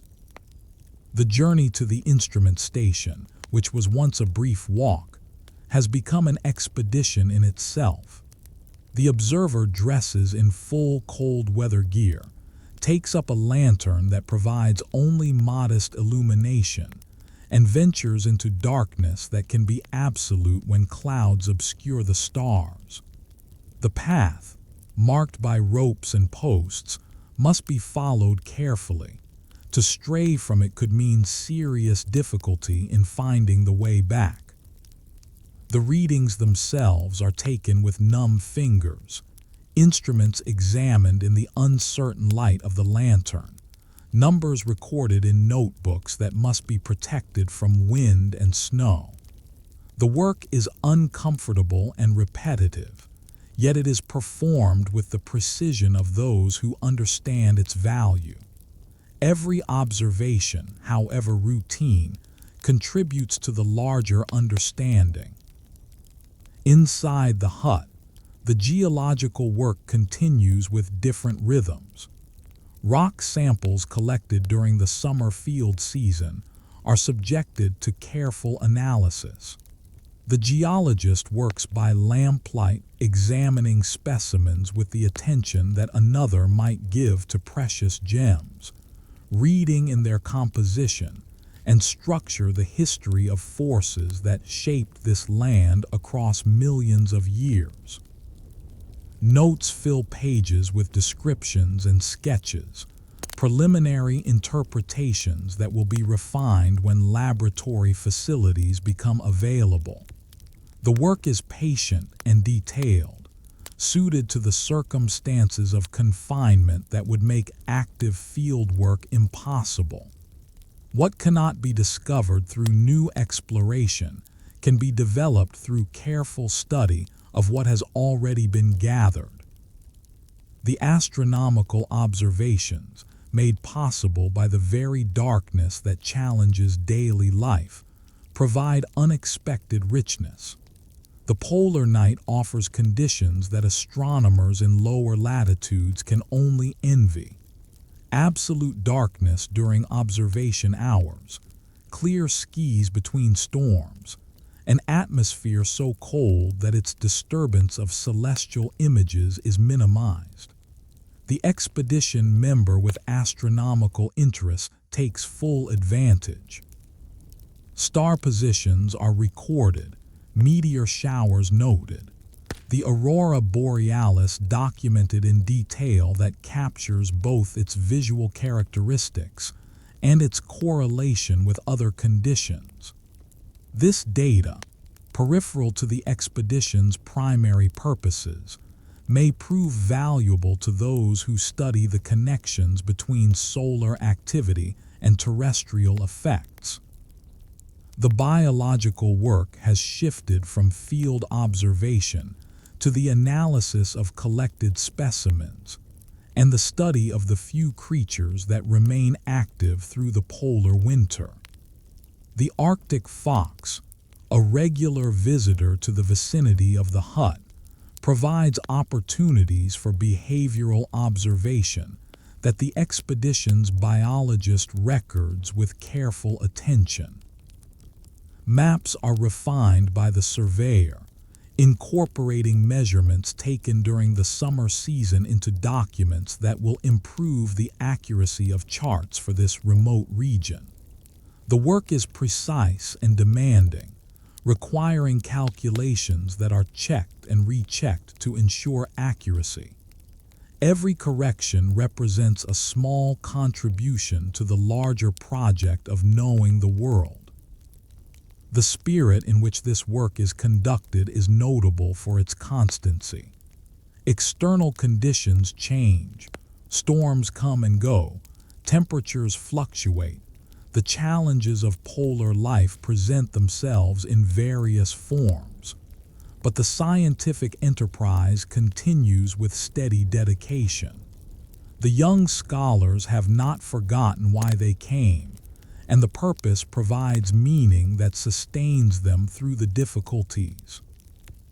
Records are maintained of everything.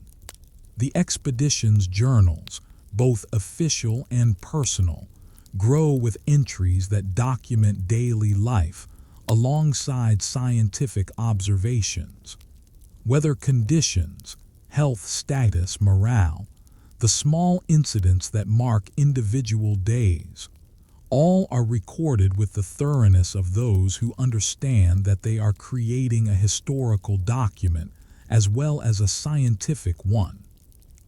The instruments themselves require maintenance in conditions for which they were not designed.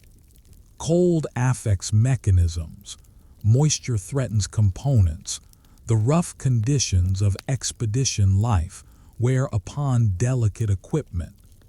The expedition members become adept at improvised repairs, keeping their tools functional through ingenuity when manufacturers' specifications no longer apply.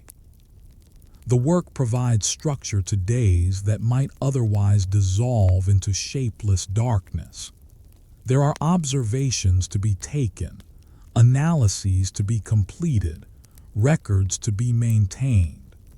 These obligations create a framework of purpose that helps sustain mental health when the absence of external light and activity might otherwise encourage deterioration. Even in the deepest darkness, the work continues, patient, methodical, each observation a small act of faith in the returning light. In the vast silence of the polar night, small things take on enormous significance. A photograph held in lamplight becomes a window to another world. A letter read for the 20th time reveals nuances missed in earlier readings. The young scholars, surrounded by immensity and isolation, find themselves drawn to the modest treasures they have carried from home. The Arctic fox has become a familiar presence near the hut, appearing from the darkness with a regularity that suggests intention. The expedition members have named it, though they maintain the scientific detachment appropriate to observers of wildlife. Still, there is comfort in its visits, evidence that life continues in this frozen world, that the expedition is not entirely alone in the darkness.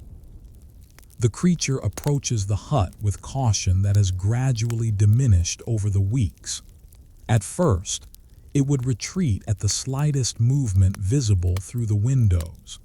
Now it sits at a distance of perhaps 20 meters, watching the lamplit interior with bright eyes that reflect the glow.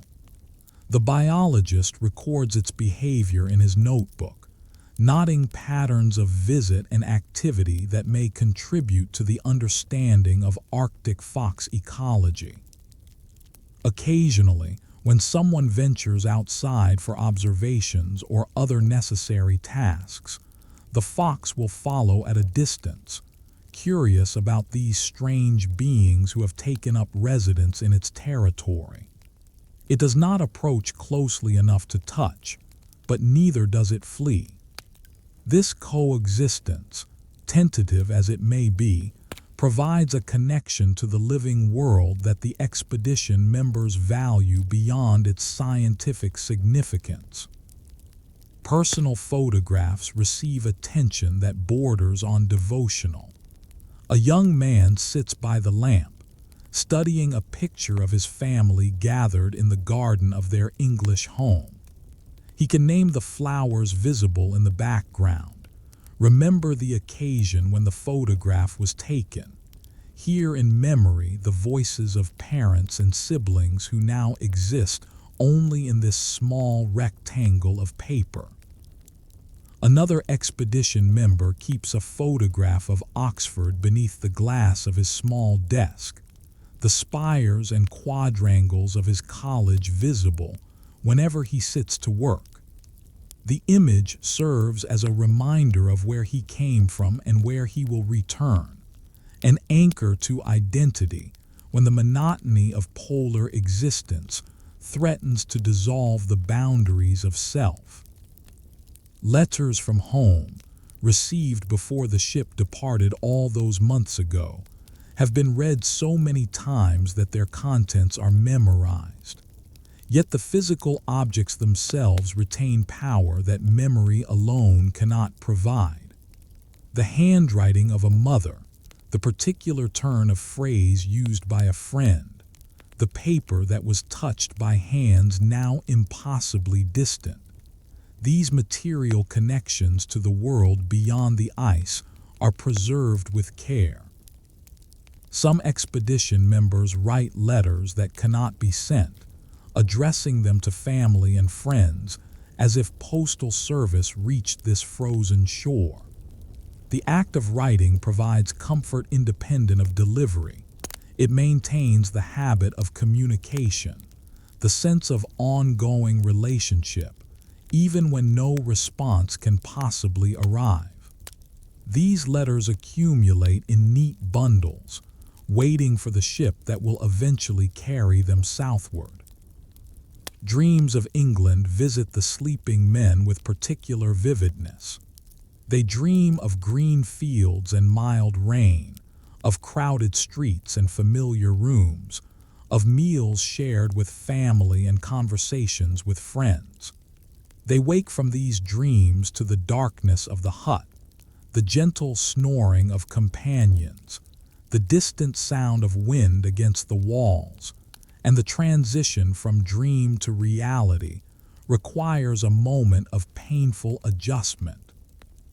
Pressed botanical specimens, collected during the brief summer, are examined with renewed interest during the long darkness.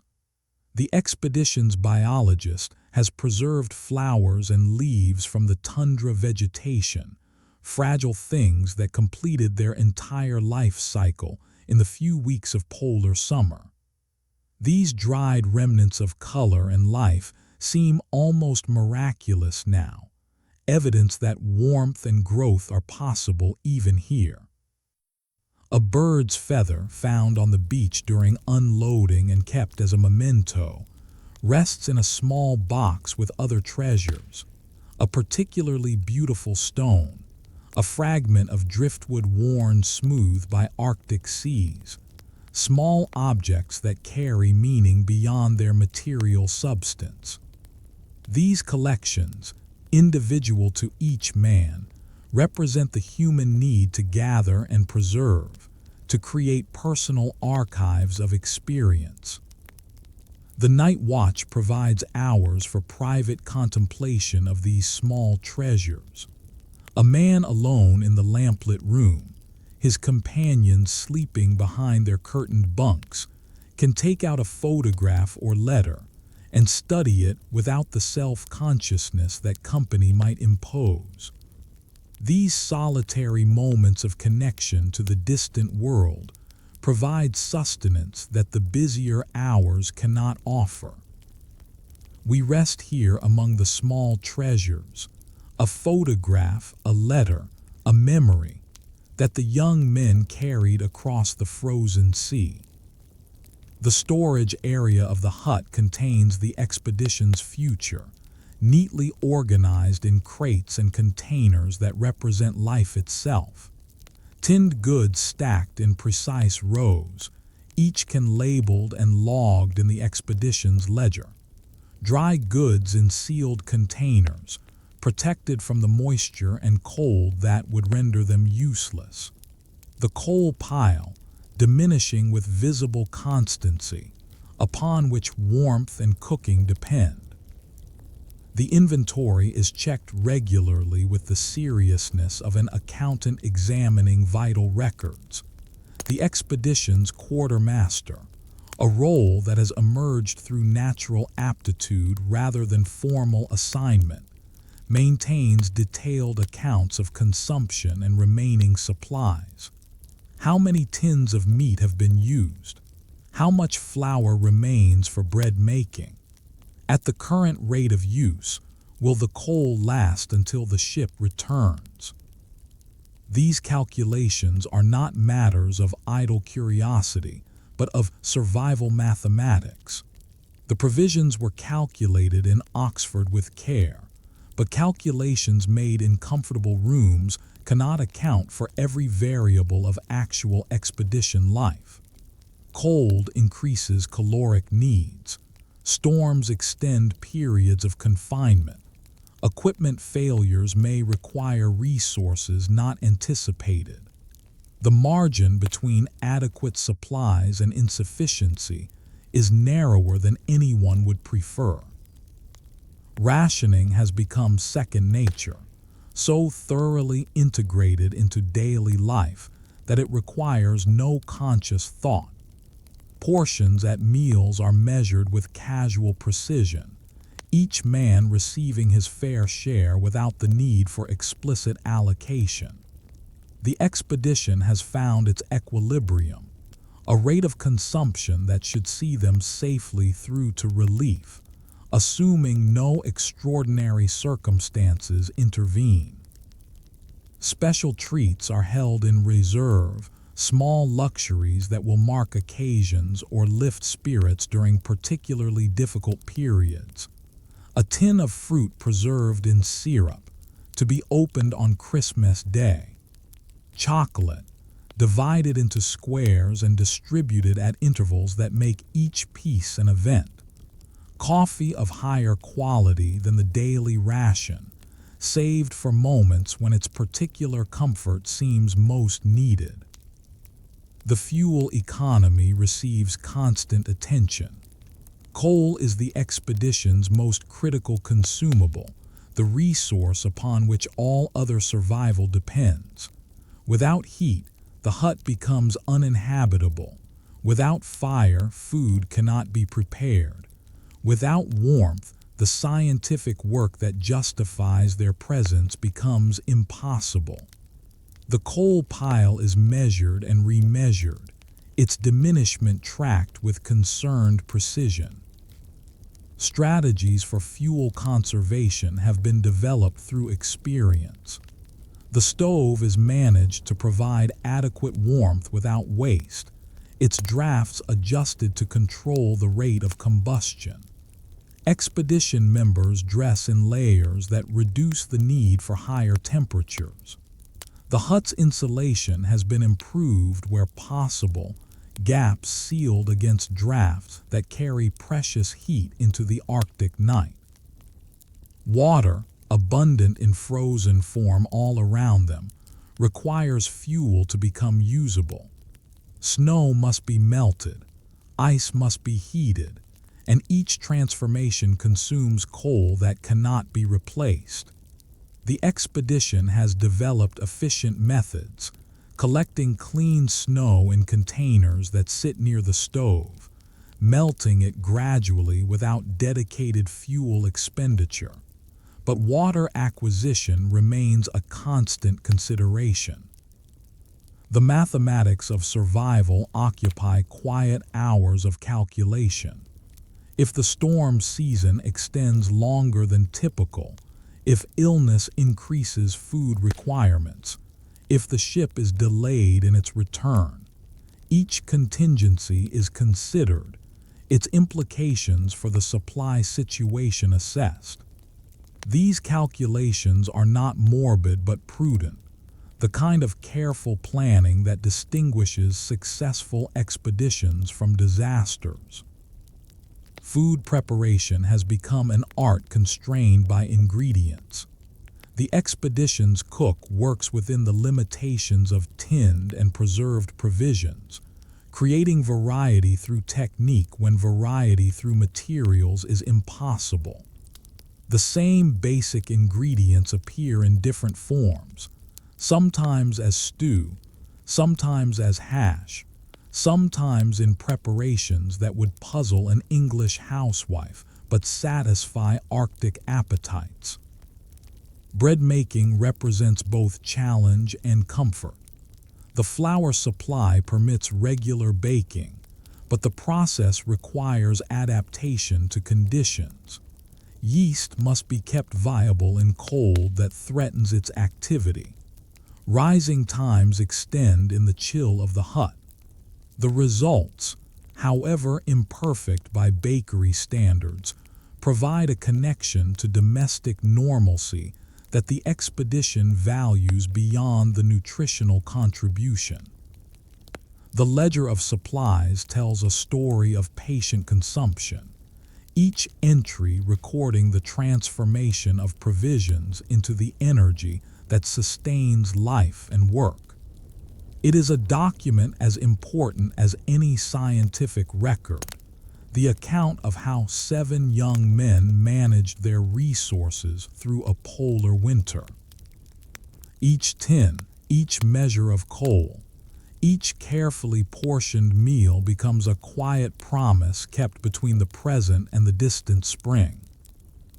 The rotation of night watch falls upon each expedition member in turn, solitary hours of wakefulness while companions sleep behind the curtains of their bunks. The watchman sits at the table near the stove, a single oil lamp providing the illumination by which he works or reads or simply thinks, the darkness pressing against the windows like something alive. These watches serve practical purposes that justify their disruption of sleep. The stove must be maintained through the night, fed at intervals that prevent it from dying to cold ash. Meteorological observations must be taken at scheduled hours, regardless of the darkness that makes the journey to the instrument station an expedition in itself. And there is value in having someone awake, alert to any emergency that might arise while others rest. But the watches serve purposes beyond the practical, purposes that the expedition members come to appreciate despite the sacrifice of sleep they require. In the quiet hours when the only sounds are the breathing of sleeping companions and the whisper of wind against the walls, a man has space for thought that the busy daytime hours do not provide. The lantern on the table creates a small world of light, its boundaries sharp against the surrounding darkness. Within this circle, a book can be read, a letter composed, a journal entry written. The expedition member on watch inhabits this modest territory like a kingdom, sovereign over a realm that extends no further than the lamp's glow can reach. Journal writing often fills these solitary hours. The privacy that the watch provides allows for entries more personal than those composed when others might glance over a shoulder. Thoughts and feelings that are not shared in conversation find expression on the page, creating a record of inner experience that complements the expedition's official documentation. Some watchmen spend their hours in contemplation rather than activity, simply sitting with their thoughts as the lamp flame flickers and the stove murmurs its steady warmth. The mind wanders across memory, childhood scenes, university experiences, relationships left behind, and forward into imagination, what the return to England might bring, what the future might hold, what meaning this strange interlude might eventually acquire. The stars, visible through gaps in the clouds on clear nights, provide companionship of a sort. The watchman who steps outside to take observations finds himself beneath a sky of stunning clarity, stars more numerous than any city dweller has seen, the aurora sometimes dancing in curtains of green and pink. These moments of cold beauty compensate in part for the discomfort of the task. The journey to the meteorological station during the watch represents the expedition's most solitary experience. A single figure carrying a lantern across the snow, following the marked path toward instruments that wait in darkness. It is an image of human isolation so complete that it approaches the symbolic. The watchman is truly alone, separated from all other humans by distance and darkness, responsible only to the discipline of his training. The readings are taken with numbed fingers, numbers recorded in a notebook protected from snow and wind. Temperature has dropped to levels that make exposed flesh dangerous. Pressure continues its patterns of rise and fall. Wind direction and speed are noted with the precision that the expedition's records require. Then the journey back, the lantern creating a small moving sphere of visibility in the larger dark. Return to the hut feels like coming home in a way that the phrase has never quite meant before. The door opens to relative warmth, to the smell of the stove and the sound of sleeping companions, to the lamp still burning on the table where it was left. The watchman removes outer layers, records the observations in the formal log, and resumes his solitary station. The hours pass with variable speed, sometimes crawling when fatigue weighs heavy, sometimes rushing when thought or activity engages the mind. The clock on the wall marks the progress toward relief, toward the moment when another expedition member will rise, exchange quiet words, and take over the watch. The transition between watches has developed its own small ritual. The relieving watchman receives a brief report, stove status, any observations of note, anything unusual in the night.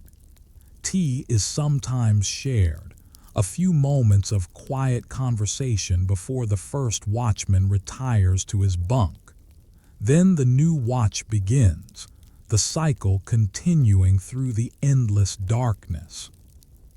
These hours of solitary wakefulness change a man in ways that daytime activity does not. They provide opportunity for self-examination, for the kind of thinking that busy schedules normally prevent.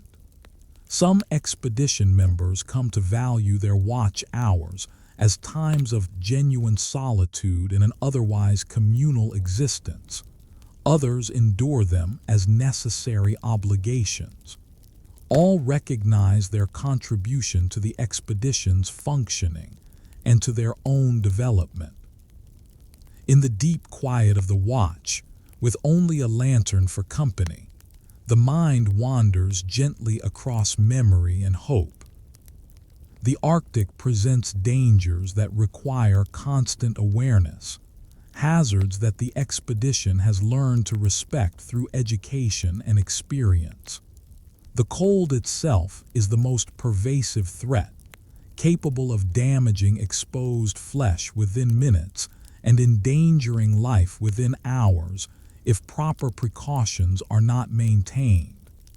The young scholars have developed a relationship with cold that combines respect and vigilance. Frostbite prevention occupies considerable attention. Every venture outdoors begins with the ritual of proper clothing, layers that trap warm air, outer garments that block wind, face coverings that protect the vulnerable nose and cheeks, mittens and boots designed for conditions far beyond anything experienced in England.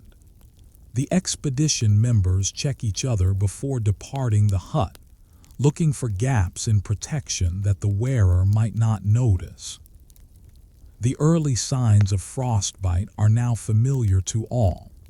The waxy appearance of skin that is beginning to freeze, the loss of sensation that indicates nerve damage in progress, the particular pallor that distinguishes dangerous cold injury from normal cold response.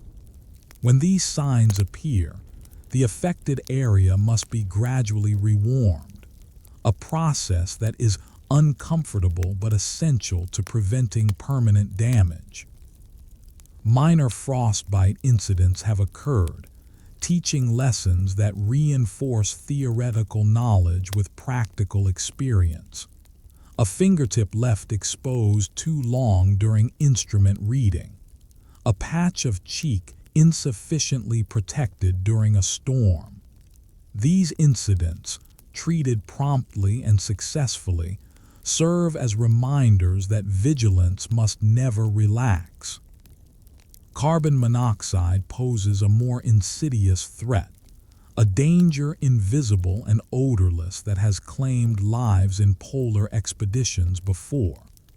The stove that provides essential warmth can also produce this deadly gas if ventilation is inadequate or combustion incomplete. The expedition maintains careful attention to air quality, ensuring that fresh air enters the hut and combustion products escape as intended. The symptoms of carbon monoxide exposure, headache, confusion, drowsiness, can be mistaken for ordinary fatigue in the context of polar winter.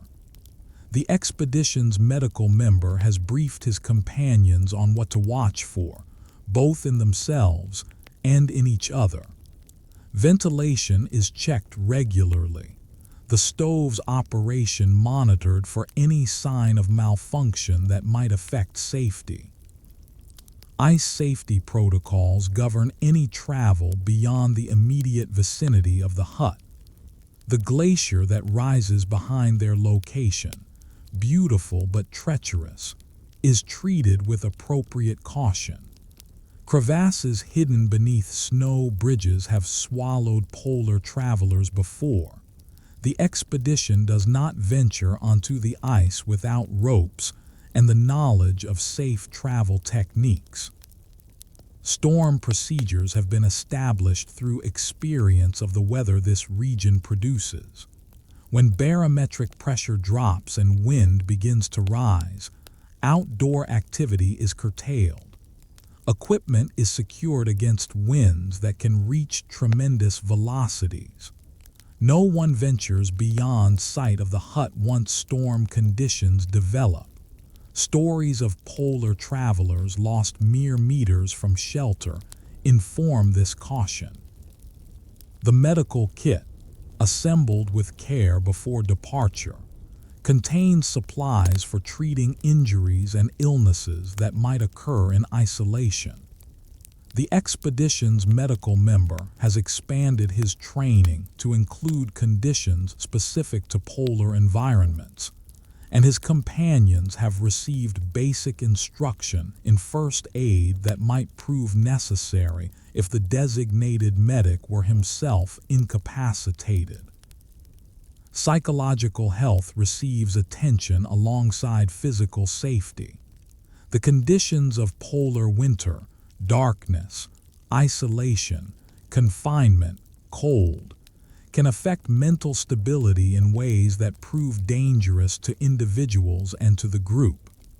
The expedition watches for signs of struggle in its members, offering support and, when necessary, adjustment of duties to reduce strain.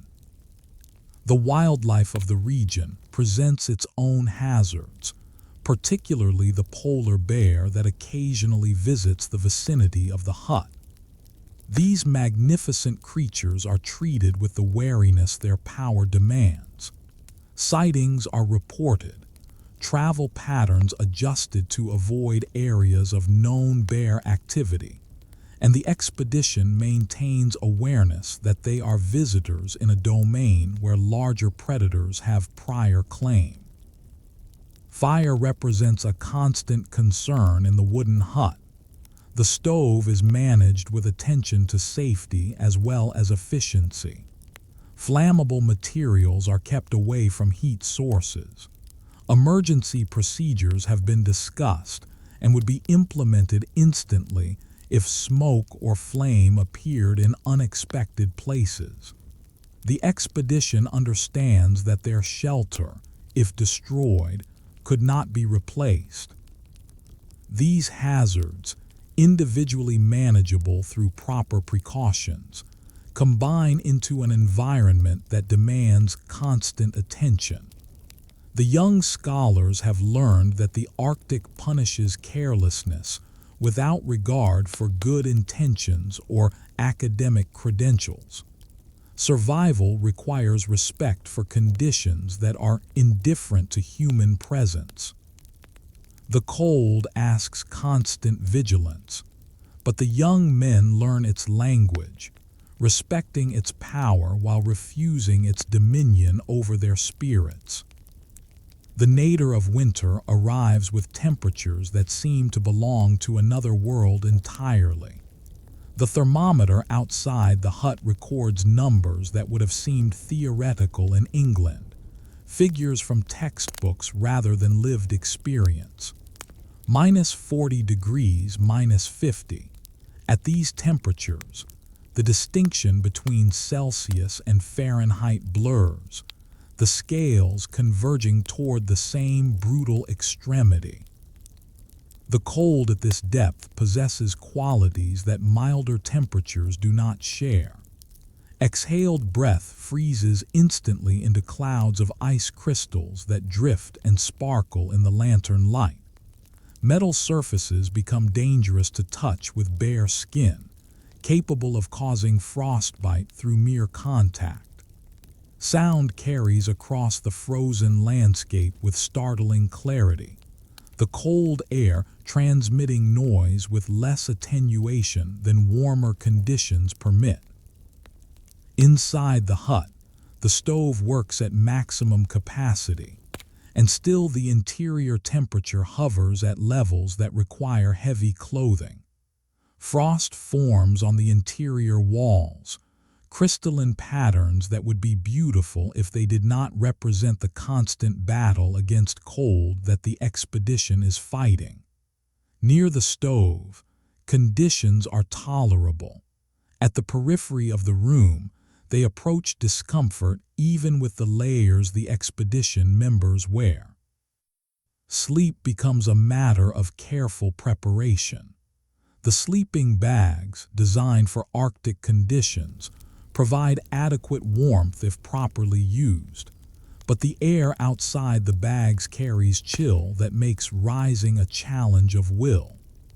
The expedition members develop techniques for dressing quickly, minimizing exposure during the transition from warm sleeping bag to clothed wakefulness. The journey to the meteorological station becomes an ordeal that tests resolve. At these temperatures, even the short walk requires full protective clothing and cannot be extended beyond the minimum time necessary. The instruments themselves may be affected by cold that exceeds their designed operating range. Readings are taken as quickly as accuracy permits, and the observer returns to the hut with gratitude that exceeds anything ordinary circumstances could produce. Physical activity outdoors has ceased almost entirely. The geological surveys that occupied productive hours during milder periods are suspended. No scientific observation justifies exposure to conditions that could prove fatal within an hour of normal activity. The expedition retreats to indoor work, accepting the limitation that extreme cold imposes. Morale fluctuates with the extremity of conditions. Days when the cold moderates slightly, -30 instead of -50, a difference that seems enormous despite both figures being far below freezing, bring renewed energy and conversation. Days when the thermometer plunges to its most extreme readings bring a corresponding quiet, a conservation of energy that affects speech and activity alike. The community sustains itself through this deepest cold with conscious effort. Meals are prepared with particular attention to warmth and comfort. Conversations are maintained even when spirits are low. The rituals of daily life, reading aloud, games, academic discussions, continue to provide structure that prevents the cold from overwhelming the expedition's collective will. Individual strategies for endurance emerge and are shared. One man finds that physical exercise, performed within the limited space of the hut, maintains both body temperature and mental state. Another discovers that writing, journal entries, letters, even attempts at creative composition, provides occupation that carries the mind away from immediate discomfort. A third simply accepts the cold, treating it as a condition to be endured rather than an enemy to be fought. The aurora borealis provides unexpected compensation for the extreme conditions. In the deepest cold, with the clearest skies, the northern lights achieve displays of extraordinary beauty.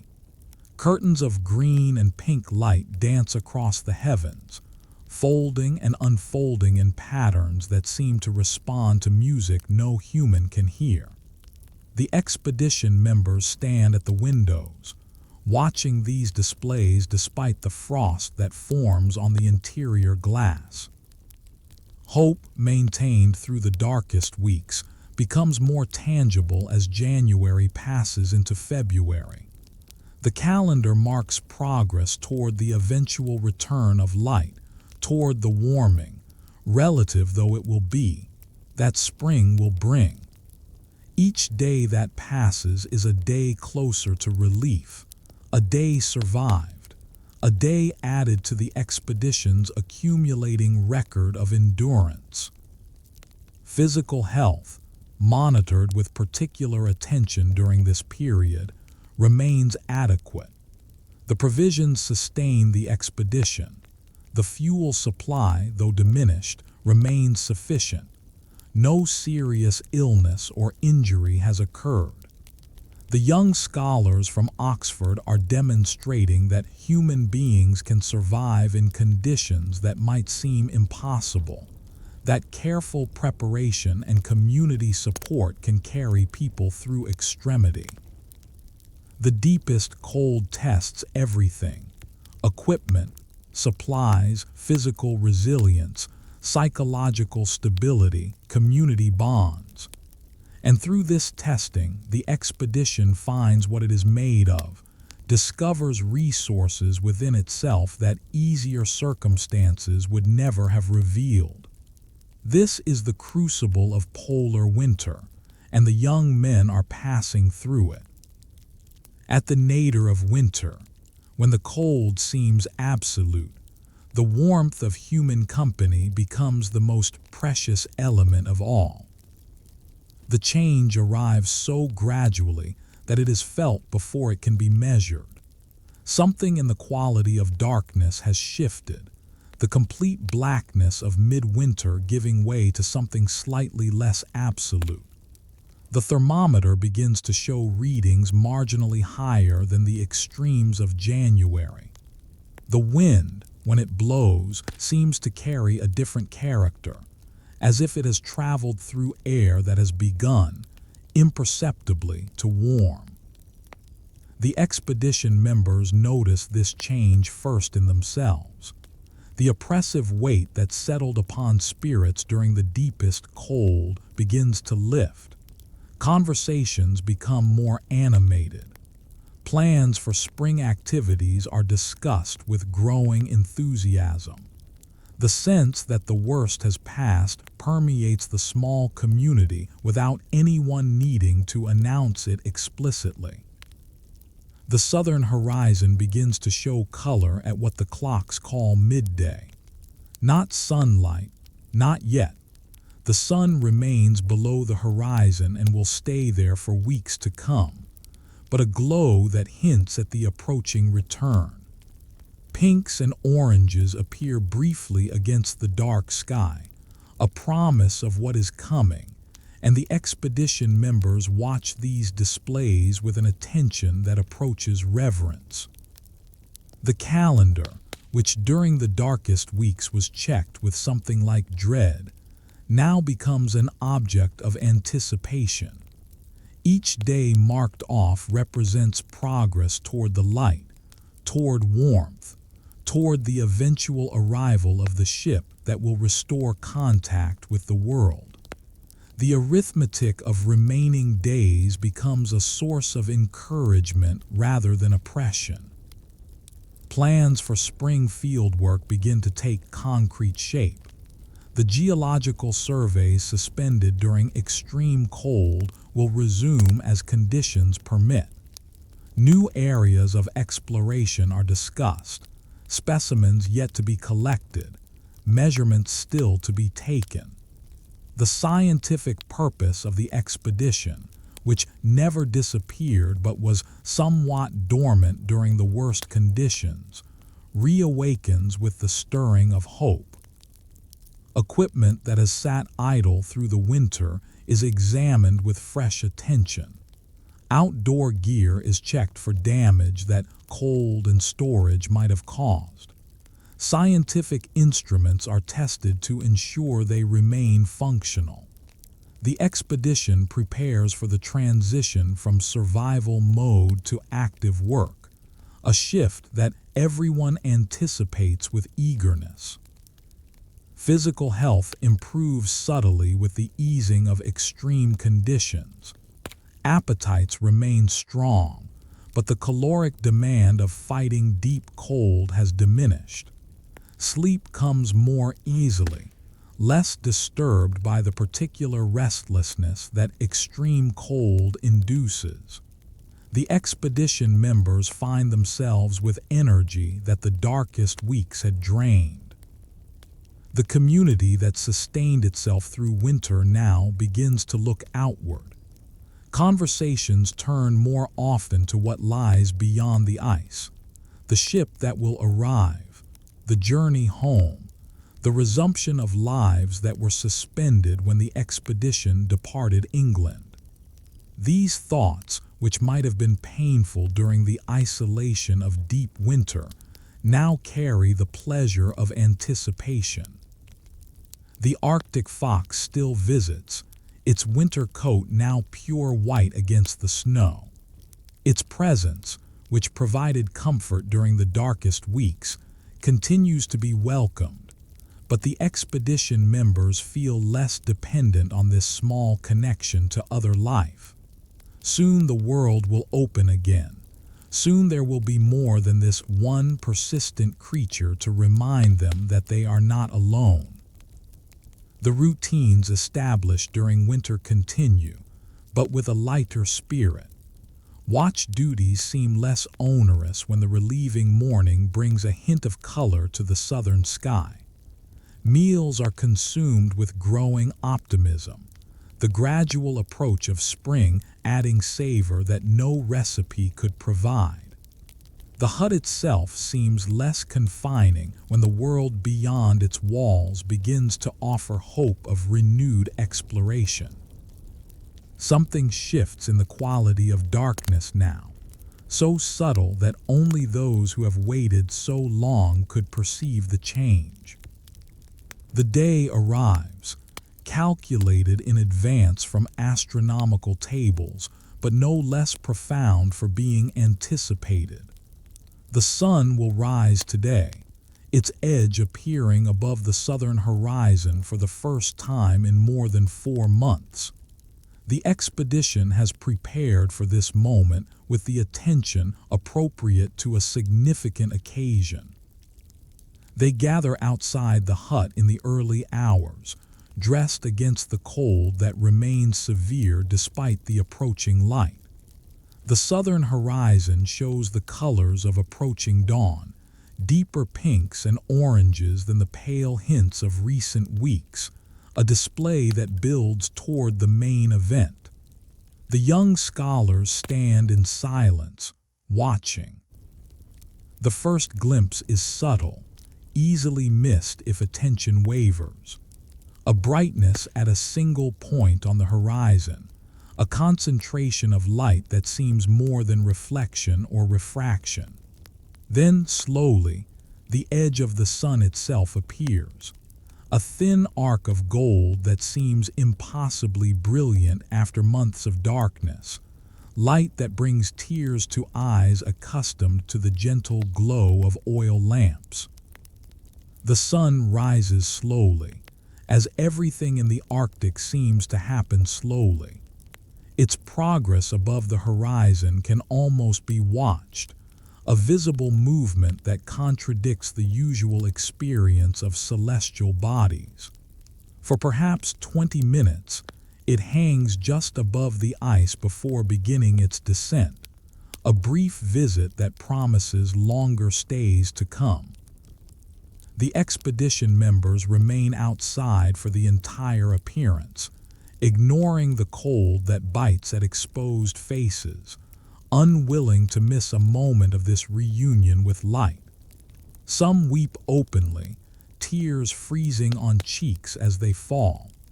Others simply stand in silent absorption, feeling the light on their skin like a blessing. When the sun dips again below the horizon, the experience does not end but transforms. The world seems different now, changed by those minutes of direct light. The colors of the sky fade gradually rather than abruptly, and even when darkness returns, it feels temporary rather than absolute. The sun will rise again tomorrow, and it will stay longer. Return to the hut carries a different quality than the returns of winter. The young men who pass through the door are not the same as those who left it an hour before. They have witnessed the turning of the year, the confirmation that darkness does not last forever, the promise that all they have endured will lead to renewal. A celebration follows, modest by any external standard but profound in context. A special meal is prepared, using some of the provisions held back for just such an occasion. Toasts are offered with the tea that serves as the expedition's primary beverage. Words of mutual congratulation pass around the table, acknowledgement of what they have survived together. The days that follow bring progressively longer periods of light. Each sunrise arrives slightly earlier, each sunset slightly later, the sun's arc climbing higher with each circuit. The contrast with the progressive darkening of autumn is noted and appreciated. They are climbing now rather than descending, ascending toward full daylight rather than sinking toward polar night. Colors return to the world with the light. The white of snow reveals subtle tones, blues and pinks and golds, that were invisible in the monochrome of winter darkness. The sky moves through a range of hues that had been forgotten during the long night. Even the familiar interior of the hut looks different in the light that now enters through the windows. Energy returns with the light. The expedition members feel renewed vigor that proper rest and nutrition alone cannot explain. The human body, designed for cycles of light and dark, responds to the restoration of what winter had taken away. Activity levels increase. Plans are made and executed with enthusiasm that would have been impossible weeks before. The scientific work continues, now with both the indoor analysis that occupied winter and the return of outdoor observation. The meteorologist records the gradual warming with satisfaction.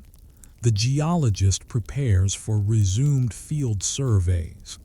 The biologist watches for the return of wildlife that will accompany the advancing season.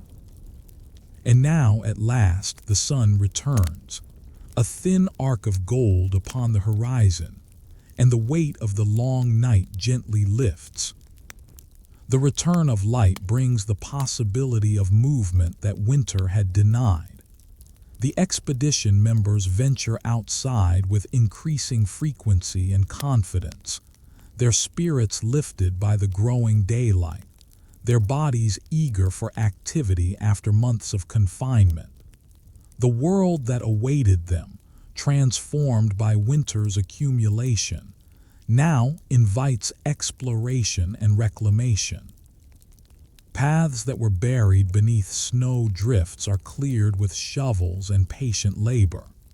The route to the meteorological station, maintained through winter with constant effort, is improved now that conditions permit more thorough work. Other paths, abandoned when travel became too dangerous or difficult, are reopened, extending the expedition's accessible range beyond the immediate vicinity of the hut. Equipment that was secured against winter storms is uncovered and assessed. Most has survived well. The precautions taken before the worst weather arrived have proven adequate. Some items require repair or maintenance that winter conditions made impossible. These are addressed now with the tools and workspace that improving conditions provide. The hut itself receives attention. Snow that accumulated against the walls is cleared, improving both access and the structure's resistance to moisture damage. Minor repairs deferred through winter are undertaken. The small building that served as the expedition's entire world for so many months is now seen in clearer light, both literally and figuratively. The landscape reveals itself anew. Features that were familiar from the summer and autumn, the beach where they landed, the glacier rising behind them, the distant peaks that frame the horizon, reappear from beneath winter's covering. The young scholars walk through this renewed world with the pleasure of rediscovery, seeing again what darkness and snow had hidden. Wildlife begins to return with the advancing light. Seabirds appear in growing numbers, their calls adding sound to a world that has been nearly silent. The Arctic fox, still present, seems to sense the change. Its visits take on a different character, perhaps anticipating the arrival of companions that winter had driven away.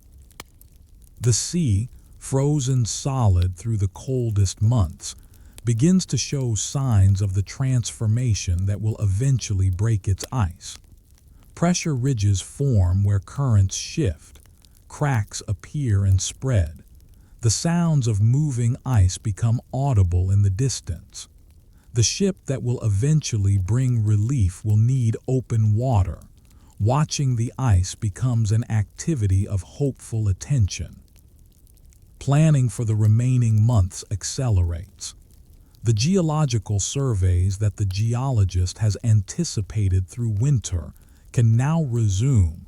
Extended trips to areas not yet examined, collection of specimens that will complete the expedition's scientific harvest. The surveyor prepares for mapping expeditions that will improve the accuracy of charts for this region. Everyone feels the urgency of making the most of the time remaining before departure. Communications with the outside world remain impossible. No radio contact has been established. No visitors have arrived. But the isolation feels less absolute now. The ship will come. The connection will be restored. The expedition has survived the polar night and emerged intact. What remains is the work of concluding their time here successfully. The mood of the small community has shifted from endurance to anticipation. Conversations about home, about plans for after the return, about the meaning of their experience fill the evening hours. The young men who left England as adventurous scholars will return as veterans of polar winter, changed in ways that will take years to fully understand. With light comes movement, and the young men step out once more into a world transformed by months of patient accumulation. The Arctic spring reveals beauties that reward the patience of those who have waded through darkness. Ice formations created by winter's cold take on sculptural qualities in the returning light, shapes that seem deliberately crafted rather than randomly formed. The expedition members discover and document these natural artworks, finding in them compensation for the hardships that produced them. Crystals of ice, grown slowly through the coldest months, achieve sizes and clarity that seem almost organic.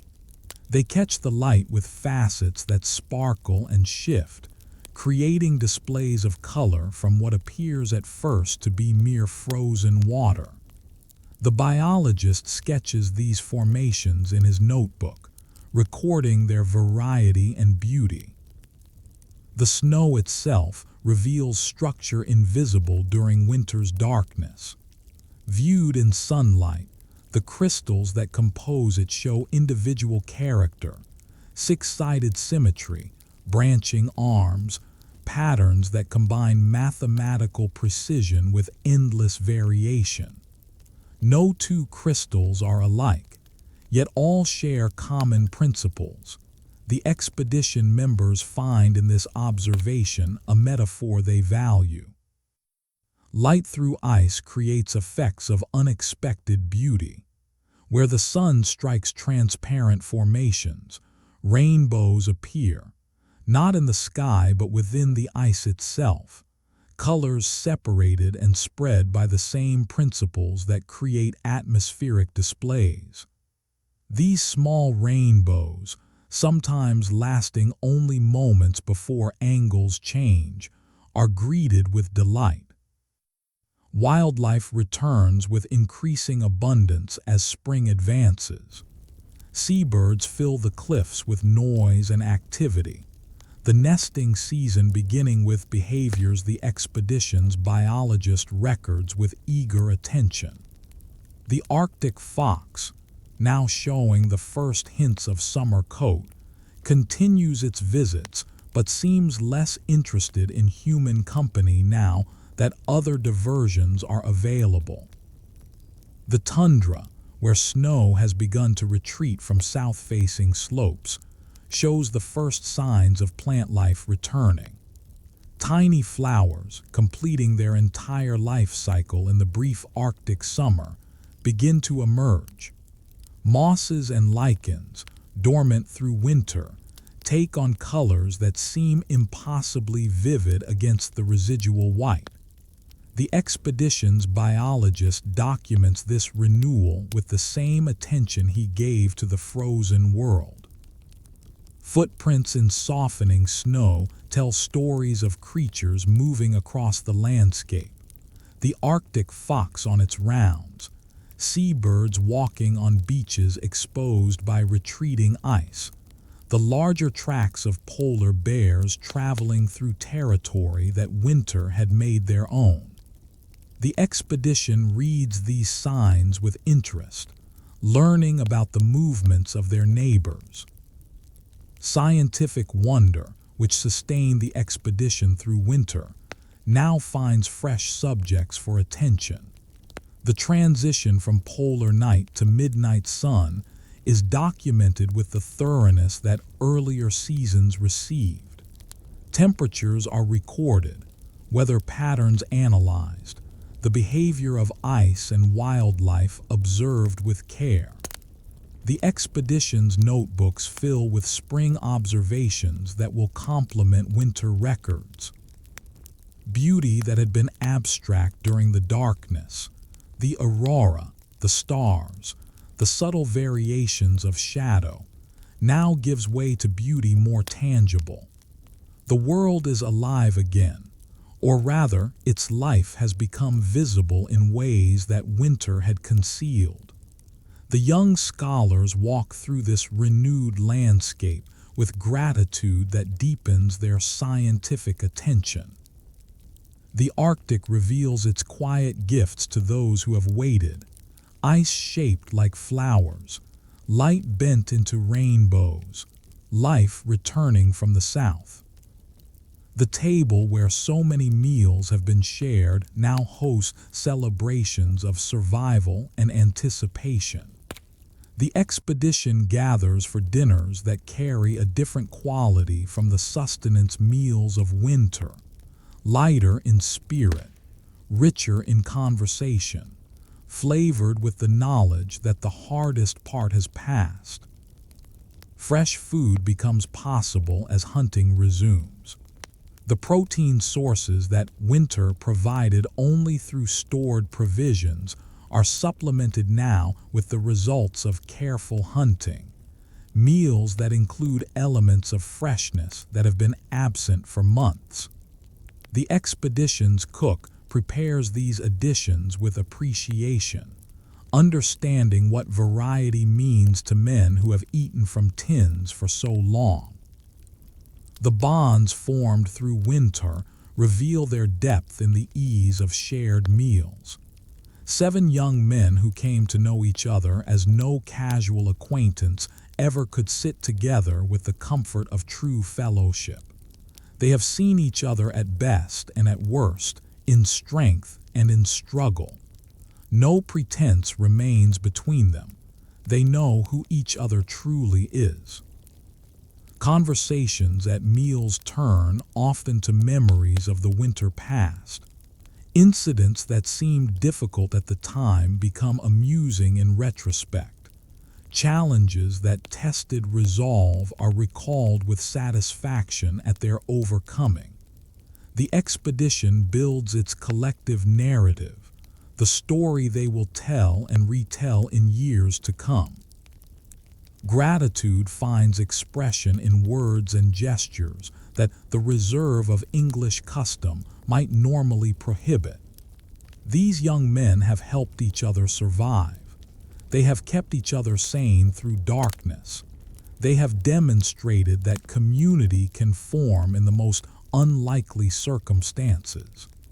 The acknowledgement of this service emerges at meal times in expressions of appreciation. Planning for departure occupies increasing attention. The ship will arrive within weeks, bringing relief and the beginning of the journey home. Preparations must be made, scientific specimens secured, personal items packed, the hut prepared for possible future use.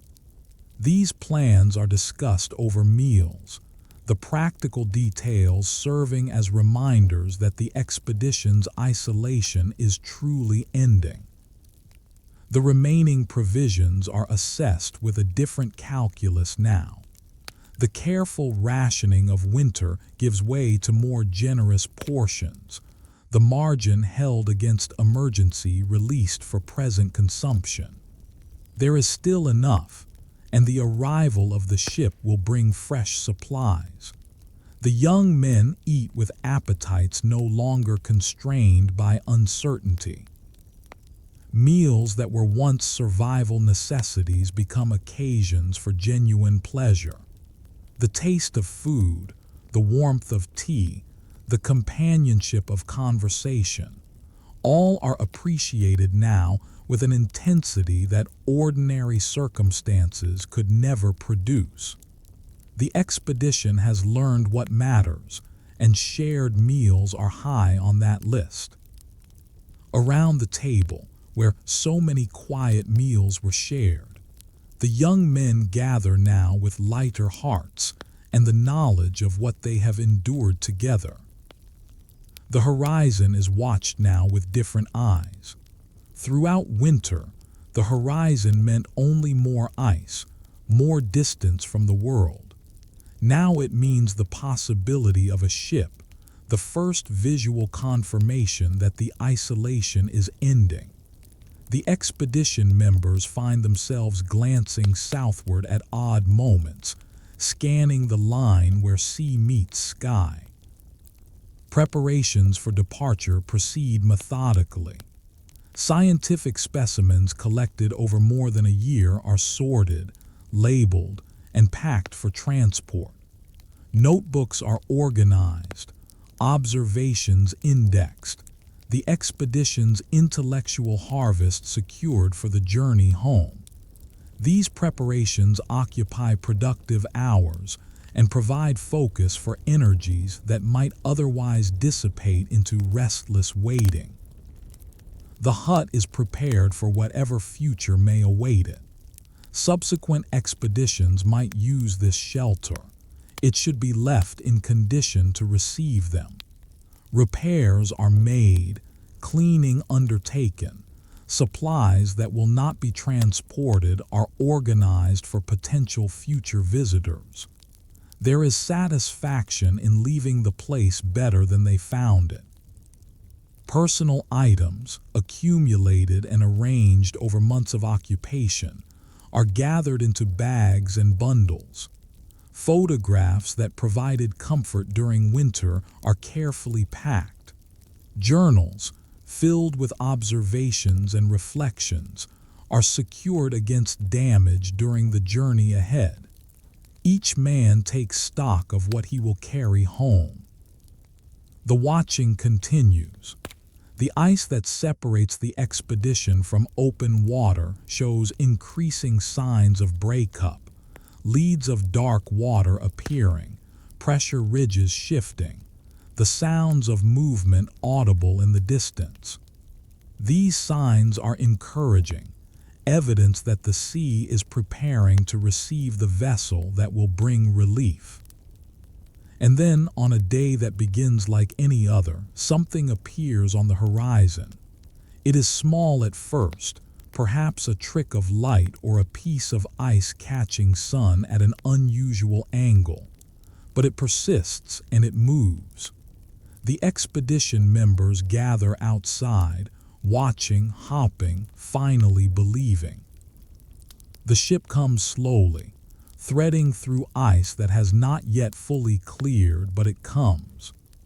As it grows larger against the horizon, the expedition members feel a mixture of emotions: relief at the ending of isolation, satisfaction at the successful completion of their endeavor, and something that might be lost: the recognition that an experience that has changed them is concluding. And now the waiting takes a new form. not dreading the winter, but watching for a distant sail upon the brightening sea. The expedition that departed England with hopes and theories returns with data and understanding.